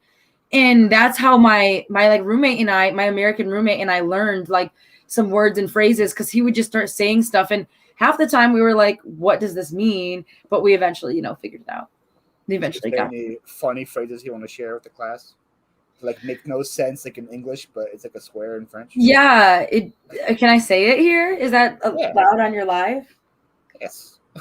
Oh, Do it. putain de la merde. How dare you. Which basically, I don't want to say it in English. Say it in English. I can swear? Yeah, go Okay. Basically, it means, fucking shit, or fuck this shit. Okay. Yeah. We can run out now. She way too much profanity for my show. You're going to get demonetized. I'm sorry. Oh no, I'm gonna lose the whole $1. I'm sorry. Yeah. No, yeah, I just thought everyone should know that that's how you say that in French. Thanks for coming. Wait a minute. So Tommy says, wasn't your daughter a bartender at one point, Tracy? And she goes, How old is she? Is she my best friend? Is Tracy your mom that you just don't know about? Tracy could be your mom. Right? Maybe. That's crazy. Oh my God, you're so right. This is way too many similarities. That is crazy. How old is she, if you don't mind me asking? Tracy's like 30. Or not Tracy. How old is her Tracy? daughter? Right, Tracy? 31? She goes, wow, I'm offended. It's crazy how she is. Yeah, that's pretty insane. That's wild. 24. I'm 23. Wow. That is wild. Look at that. I feel like you and her would probably get along. Probably. Oh my God. So cool. Be a nickname for two Rens together. That has to be Ren squared. That's boring. What? That is boring. Yeah, that is lame. People. That's funny. Okay, fine. Think of a better one then, Paul. It's not my job. My name's not Ren. That's not. All right. I'll brainstorm a little bit. And I'll get back to you on that one. Next time I'm on the live, I'll let you know. No, we're not ending this live until you find a better nickname. Oh shit. That's a lot of pressure. Okay, let me think about it. Ren and Renif Stimpy. See, Tommy already has a better one. Ren and Renif Stimpy. All right. What up, Glenn? Put that in the drawing. Yeah, it's better than Ren Squared, I can tell you that. That is true. That is very true. Or people at work call me so many different things. People call me Kylo Ren from like what's it? Star Wars. People call me like Renjamin. People call me Renifer. Like they just make up names for me all the time. Renifer? Yeah, what? like Benjamin, stupid. But with Ren. Yeah. Sounds like a porn. I'm dead. So even as the rhymes with Ren, they're like, oh, yeah, let me just call Basically, you that. They're like, hey. I'm like, all right, sure, I don't care. Instead of like Big Ben, you say Big Ren. Oh, I like that one. That's funny. Big Ren. Breaking Regiments. Yeah, that's a good one. There you go. There we go. That's way better than Ren Squared. that is way better than Ren Squared. What up, Anfisa? How you doing? Do you follow hello? I feel like I don't think so. Anfisa's far north from Alaska. Okay. I'm going to find her Pretty channel. much like Chicago, but the weather is like that 12 years out of the 12 years. 12 months out of 12 12 months? The 12 years, Paul? Interesting. This is my channel. I can say whatever I want, Ren. Okay. All right. Whatever you say. Wait, I need to follow this. Her channel looks awesome. Is it? Is your channel also in Anfisa? I don't know. Y'all, I'm so close to 400 on my travel channel right now because of all of you. So thank you. Since I joined this live, I got a few more subscribers, and I'm really getting close to 400. That's awesome. Let's get it before, guys. Whoever's watching later, make sure you guys are subbed. Oh, yeah. He's like, goes, yeah, maybe if I post it, it'd be an awesome channel. No, I was just 1 month ago. That's not too bad. Not too far. It's not too bad. Yeah. All right. Tell me about some more stories about Europe. Besides getting stuck in an elevator, what else cool happened to you? What else cool happened to me? Give me a couple cool moments from Europe. Well, that trip, we got stuck like everywhere because then we got stuck in Germany because they canceled our flight and didn't tell us. It was right when COVID like exploded all over the world, like literally right when that was all happening, and they canceled our flights back to the US. There was like no other flights, and flights were going for like $6,000 from because we were just in Germany for like our layover. So our connecting flight got canceled. That's insane. It was crazy. And so like all the flights we could find were like super duper expensive. And finally my dad was like online from America, from here, trying to like find flights for us like constantly. And we were in this airport in Dusseldorf for like 36 hours until we like found a new flight. That's not a real name for a city. Dude, it was ridiculous. It was absolutely ridiculous. And so we literally had like all our bags. We had everything closed. We had nowhere to sleep. So we're literally like, you know how like there's those dividers on on like the seats at the airport, so like you can't really lay down easily because they have like the armrests. Yeah. We're like all like trying to cuddle up on those, like all scrunched up, or like laying on the floor, like opening up our suitcases to use like shirts as pillows. Like we're literally in this airport for like ever. How long were you in the airport for? It was over 24 hours. I think it was like 30, a little over like 36. It was like almost 2 full days, which is not that bad. But like when you're in it, but to be in the airport, it's a long time. Yeah. And then things would close, and we couldn't find like anything that was open for food, and we're all like starving because it was like the middle of the night. It was just a whole thing. That was your highlight of the trip? That wasn't the highlight. The highlight we did a lot that trip. We saw so much. We hit 4 countries in that trip. It was the same crew the whole trip, right? It was there was 4 of us. That's awesome. Yeah, it was so fun. It was for like our spring break for my senior year at college. Hi. What's going on, Mia? Mia. I don't know if I know you. Barton the Burbs. Mia is one of the people that recognized me in the world. Then no way, that's so cool. She's like, you're that Philly flipper guy, and then she became a part of community. So that's pretty awesome. That is so cool. That's one of my goals actually, is to one day be out in the wild and someone to be like, I follow you on YouTube or something, you know? Yeah. That's so cool. Hey. Like just strangers. He said, how long has 80 characters on Poshmark now? What? I did not know that was a thing either. Interesting. I thought it had always been that way.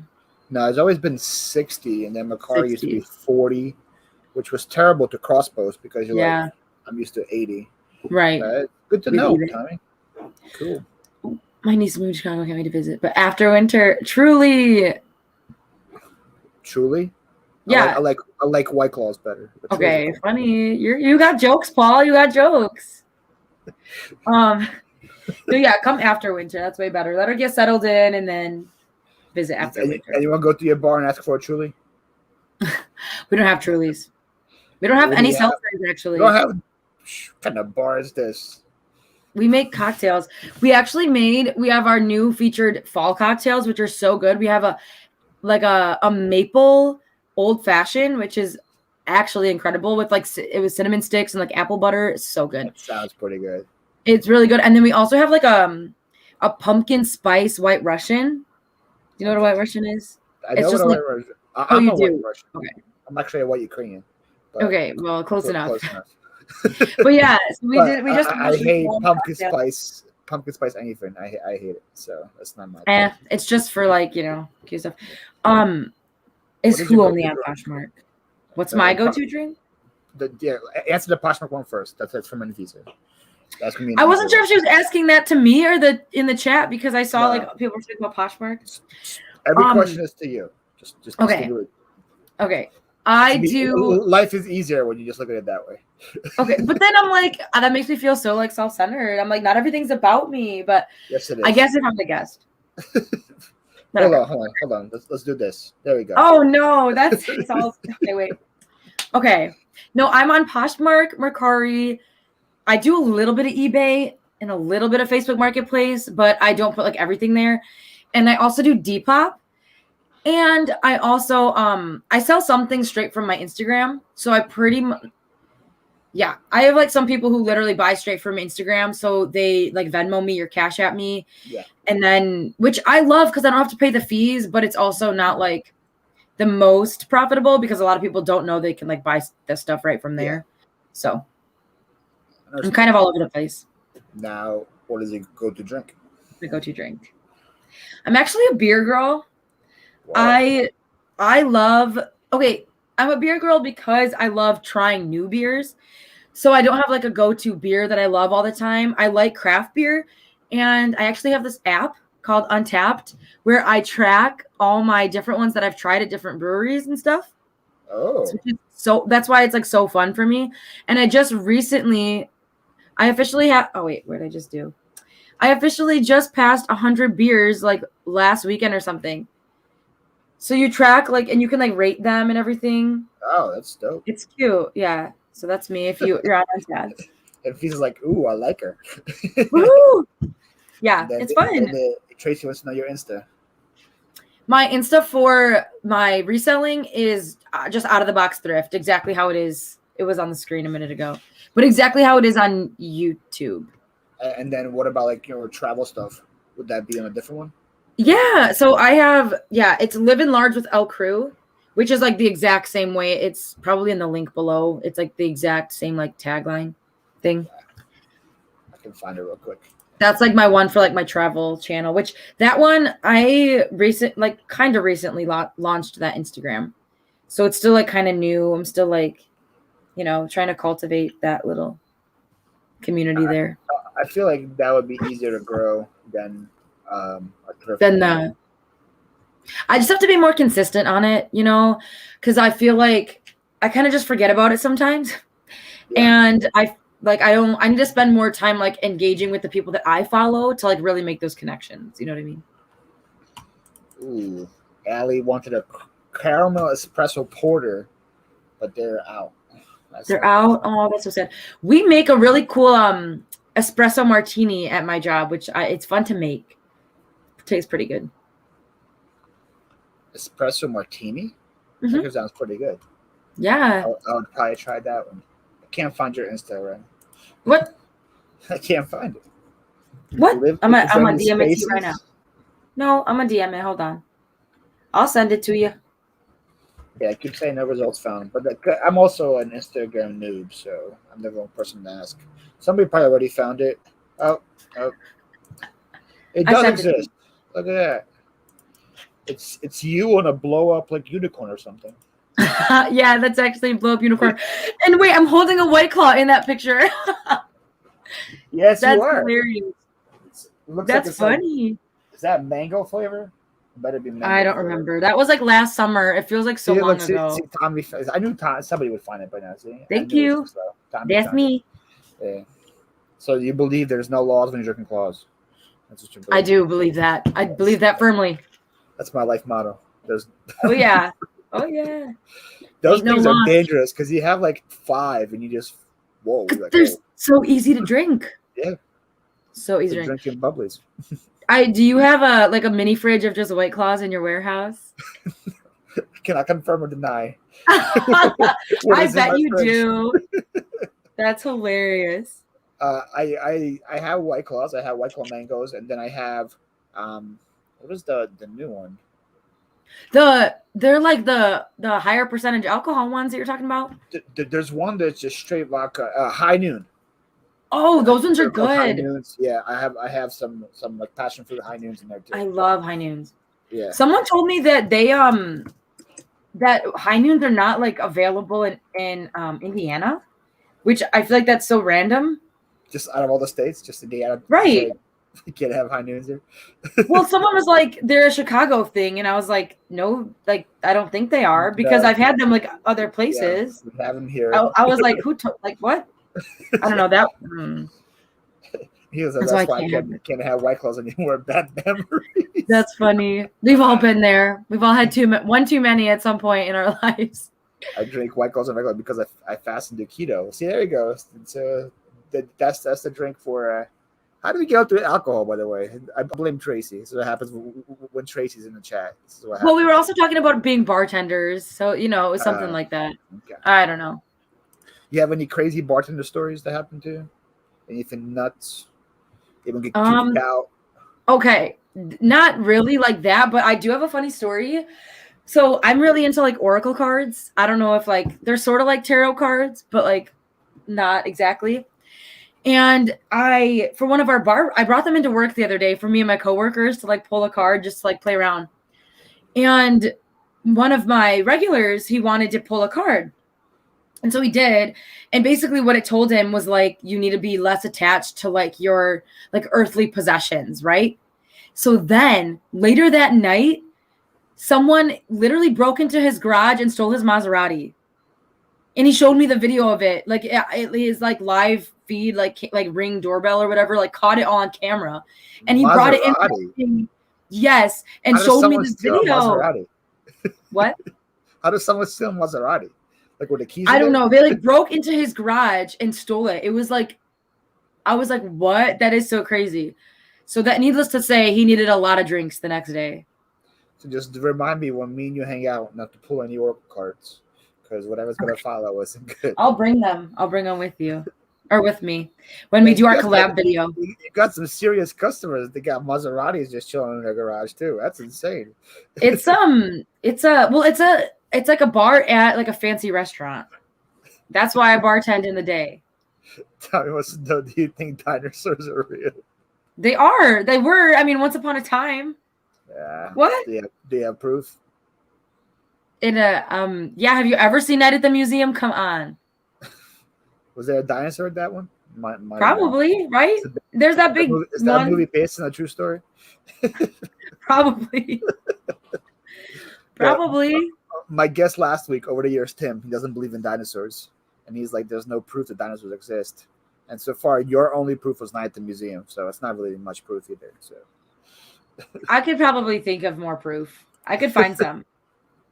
He was behind a payments insurance company. That's why they stole his Maserati. Probably. There's a whole park of them. Yeah, in the movie, Jurassic Park, again. There was actually a music festival this weekend in Ohio that I'm not at, unfortunately. It's called Lost Lands, and it's like dinosaur themed. So they just have like huge dinosaurs all over the place. Who was the main like act for that one? Who was the headliner? I think Excision, but I honestly don't even know. I'd have to look it up. Is, so it's like probably some crazy DJ. Who even knows? Ohio has events, yeah, right? Yeah, right. Dang, Ohio has events. That's as far east as I've been. So, did you go there for a music festival? No, I actually went. I went for like a church retreat project thing. We did like volunteer stuff there. That was my next guest. Church retreat. Oh, yeah. They're because they're very similar. Music festival. It has to be a church retreat. Yeah, that's hilarious. Yeah, it was something like that. Oh, Tracy wants to know if you come into our chat tonight, can you pull an oracle? Yeah, do you want me to pull one now, or I could do one for you then? Yeah. Up to you. I should start doing. We should start doing live oracle card readings. Talk about niche. It's funny. There's this one guy. His name is Justin, RVA Flips. Pretty big YouTube reselling channel. Okay. And he went to like a yard sale, was buying tarot cards. And like one of the packs sold for like $400 or something. It was a pretty good pack. And then the lady there's like, do you read? And he was like, no, I don't read. My wife mainly reads, but she does like nonfiction and like, and like sci-fi. She's like, I meant the cards. That is hilarious. Is that like so in one of his videos? Yeah, it's in one of his like recent videos. That is too so funny. She's like, I meant the cards. I meant the cards. That's good. Tracy wants to pull one out right now. Okay. That is hilarious though. I like you just have them on standby. You found those things way too fast. They sit back there with my sage and everything. Come on. Oh yeah, it has to mix to your sage, right? It has to balance out. Okay, so I'm just gonna shuffle them, and whichever like falls out, I'll read to you. Okay. Or wait, let me see if I could do it. This is to Tracy, not to me, right? Yeah, it's to Tracy. I don't want anyone to come in and steal my Maserati because I have so many of them. That's funny. Okay, wait. She's a doll. Hilarious. Look at you. She thinks you're a doll. Aww. You're so sweet. Okay, ready? I was gonna try and fix this so you could like see me shuffling, and it's just a bad angle. I'm on my laptop, so it's like not. I can't believe you didn't like buy proper equipment for this, the biggest lie of your life. I know. I can't believe you weren't ready. Honestly, though, it was such high pressure. Okay, I got one. It was such high pressure. I was like, I'm going after Becky Park. For one, what? That's I was like trying to get you. I'm like, yo, you should really come on this week because I got a pretty dope guest in front of you. I don't want to tell you who it was until you agreed. He's like, holy crap, Becky Park. I was like, yeah. Literally, it's crazy. Okay, so this is the card that you got that was pulled for you. I'm gonna try and do this whole like YouTube thing. Wait, it says so. There's the pretty picture. Yes. It says, sacred space. I find peace, security, and contentment when surrounded by nature's beauty. And then basically the little booklet. It basically wants you to connect more with Mother Earth, plants, animals, mountains, crystals, rivers. And even it's about to be like a natural disaster that hits Tracy, pretty much. Is what you're saying. but that, and it says even the changing of the seasons, and we just changed into fall, so maybe like embrace that. Do something to celebrate autumn. She did just go on a camping trip last week, so. Oh well, there you go. Camp by the river, so there you go. That's amazing. She did it. Can I sing too? Heck no, you do not want to hear me sing. Sing for us, Ren. No, that's where I draw the line. Okay. Sing the circle of life. I think that Paul should sing. No. Oh yeah. Nobody wants to hear that. I've heard you sing. It's great. You did not hear me sing. When did you hear me sing? I'm kidding. But how about when I come to Philly, we go do karaoke? I can sing it once I get a couple of drinks in me. Then for the collab, for the vlog. Yes, of course. Do it for the vlog. I'm sure people would click on that if they saw a video of you singing, Paul. Yes, they would, and they would probably watch 2 seconds and then click off before their eardrums get destroyed. It's hilarious. That is so funny. So we have a couple minutes left with you, unfortunately. That was a very fast hour. I know. That flew by. If people see, she would unsubscribe if she heard me sing. See? There we go. Uh-oh. She wouldn't be the only one. So if people watch this and click on your channel, either channel, what video would you like say, hey, if you want to get to know me, watch this video?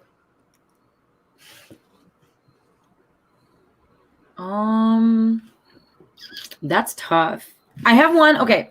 I have a new video coming out for my thrifting channel. It should be out a couple days. In a couple days. What's today? Saturday. Should be out by Wednesday. That's more than a couple days, but watch that one, because that one I'm excited about. And I'm editing it, and it's fun, and it shows my personality and kind of what I'm all about. Okay. But if you're gonna do the other channel, the Living Large with Lcruu channel, I'm gonna say, watch my watch my channel trailer. It's 2 minutes long, and then if you like what you see, stick around. There you go.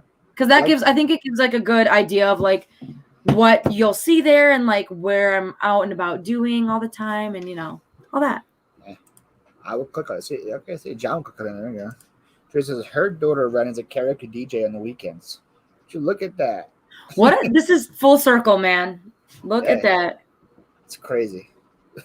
That is crazy. I'm a little scared now how similar you two are. That's a little intimidating. It's the parallel universes are colliding right now. The stars have aligned or something. Yeah, whatever. Something like that. What is it? Mercury's in remission? Is that what people say? Retrograde. Come on, man. Retrograde. Remission. Yes. I don't know. It's something. Mercury's in remission, everybody. It's the same thing to me as retrograde. I have no clue what that means. What remission or retrograde means. So. That's hilarious. But I know whenever something bad happened, Mercury, it's Mercury. People they blame Mercury, and I'm what did Mercury ever do to you? Okay, yeah, right? Poor Mercury's I'm already closer to the sun. I'm already burning up in here. Mercury's I'm innocent. Yeah, stop blaming your problems on me, kids. Exactly. Yeah, do better, people. Come on. See, it's not Mercury's fault that your life's a disaster. Paul has emissions from Mercury. That's about hilarious. right. I don't know what that means either. That makes about as much sense it's all the as same. Mercury being retrograde, Tracy.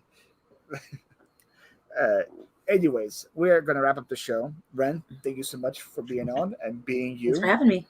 I feel you were the perfect person to come out to Becky, because Becky's advice was, hey, if you're starting a YouTube channel, be you.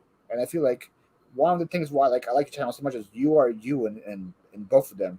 Thank you. Your personality a lot, and that's why I was I gotta have you on. People gotta know who you are for sure. If you guys are watching later, make sure you guys are subbed to Ren. I'm going to include her other channel down below as well, because I only have her party channel according to Connie. So I gotta have her business channel as well. There we go. And I will also link both her IG so you guys can follow her there and all that cool stuff. Cool. Thank you guys for watching, hanging out. I hope you guys have a great rest of your What day is it today? Saturday? Saturday. Yes. Have a great Saturday and watch Ren's new video that's getting released tomorrow, right, Ren? Sure. Yeah. Yeah. We'll say that. All right. Peace out, y'all. Bye, everybody.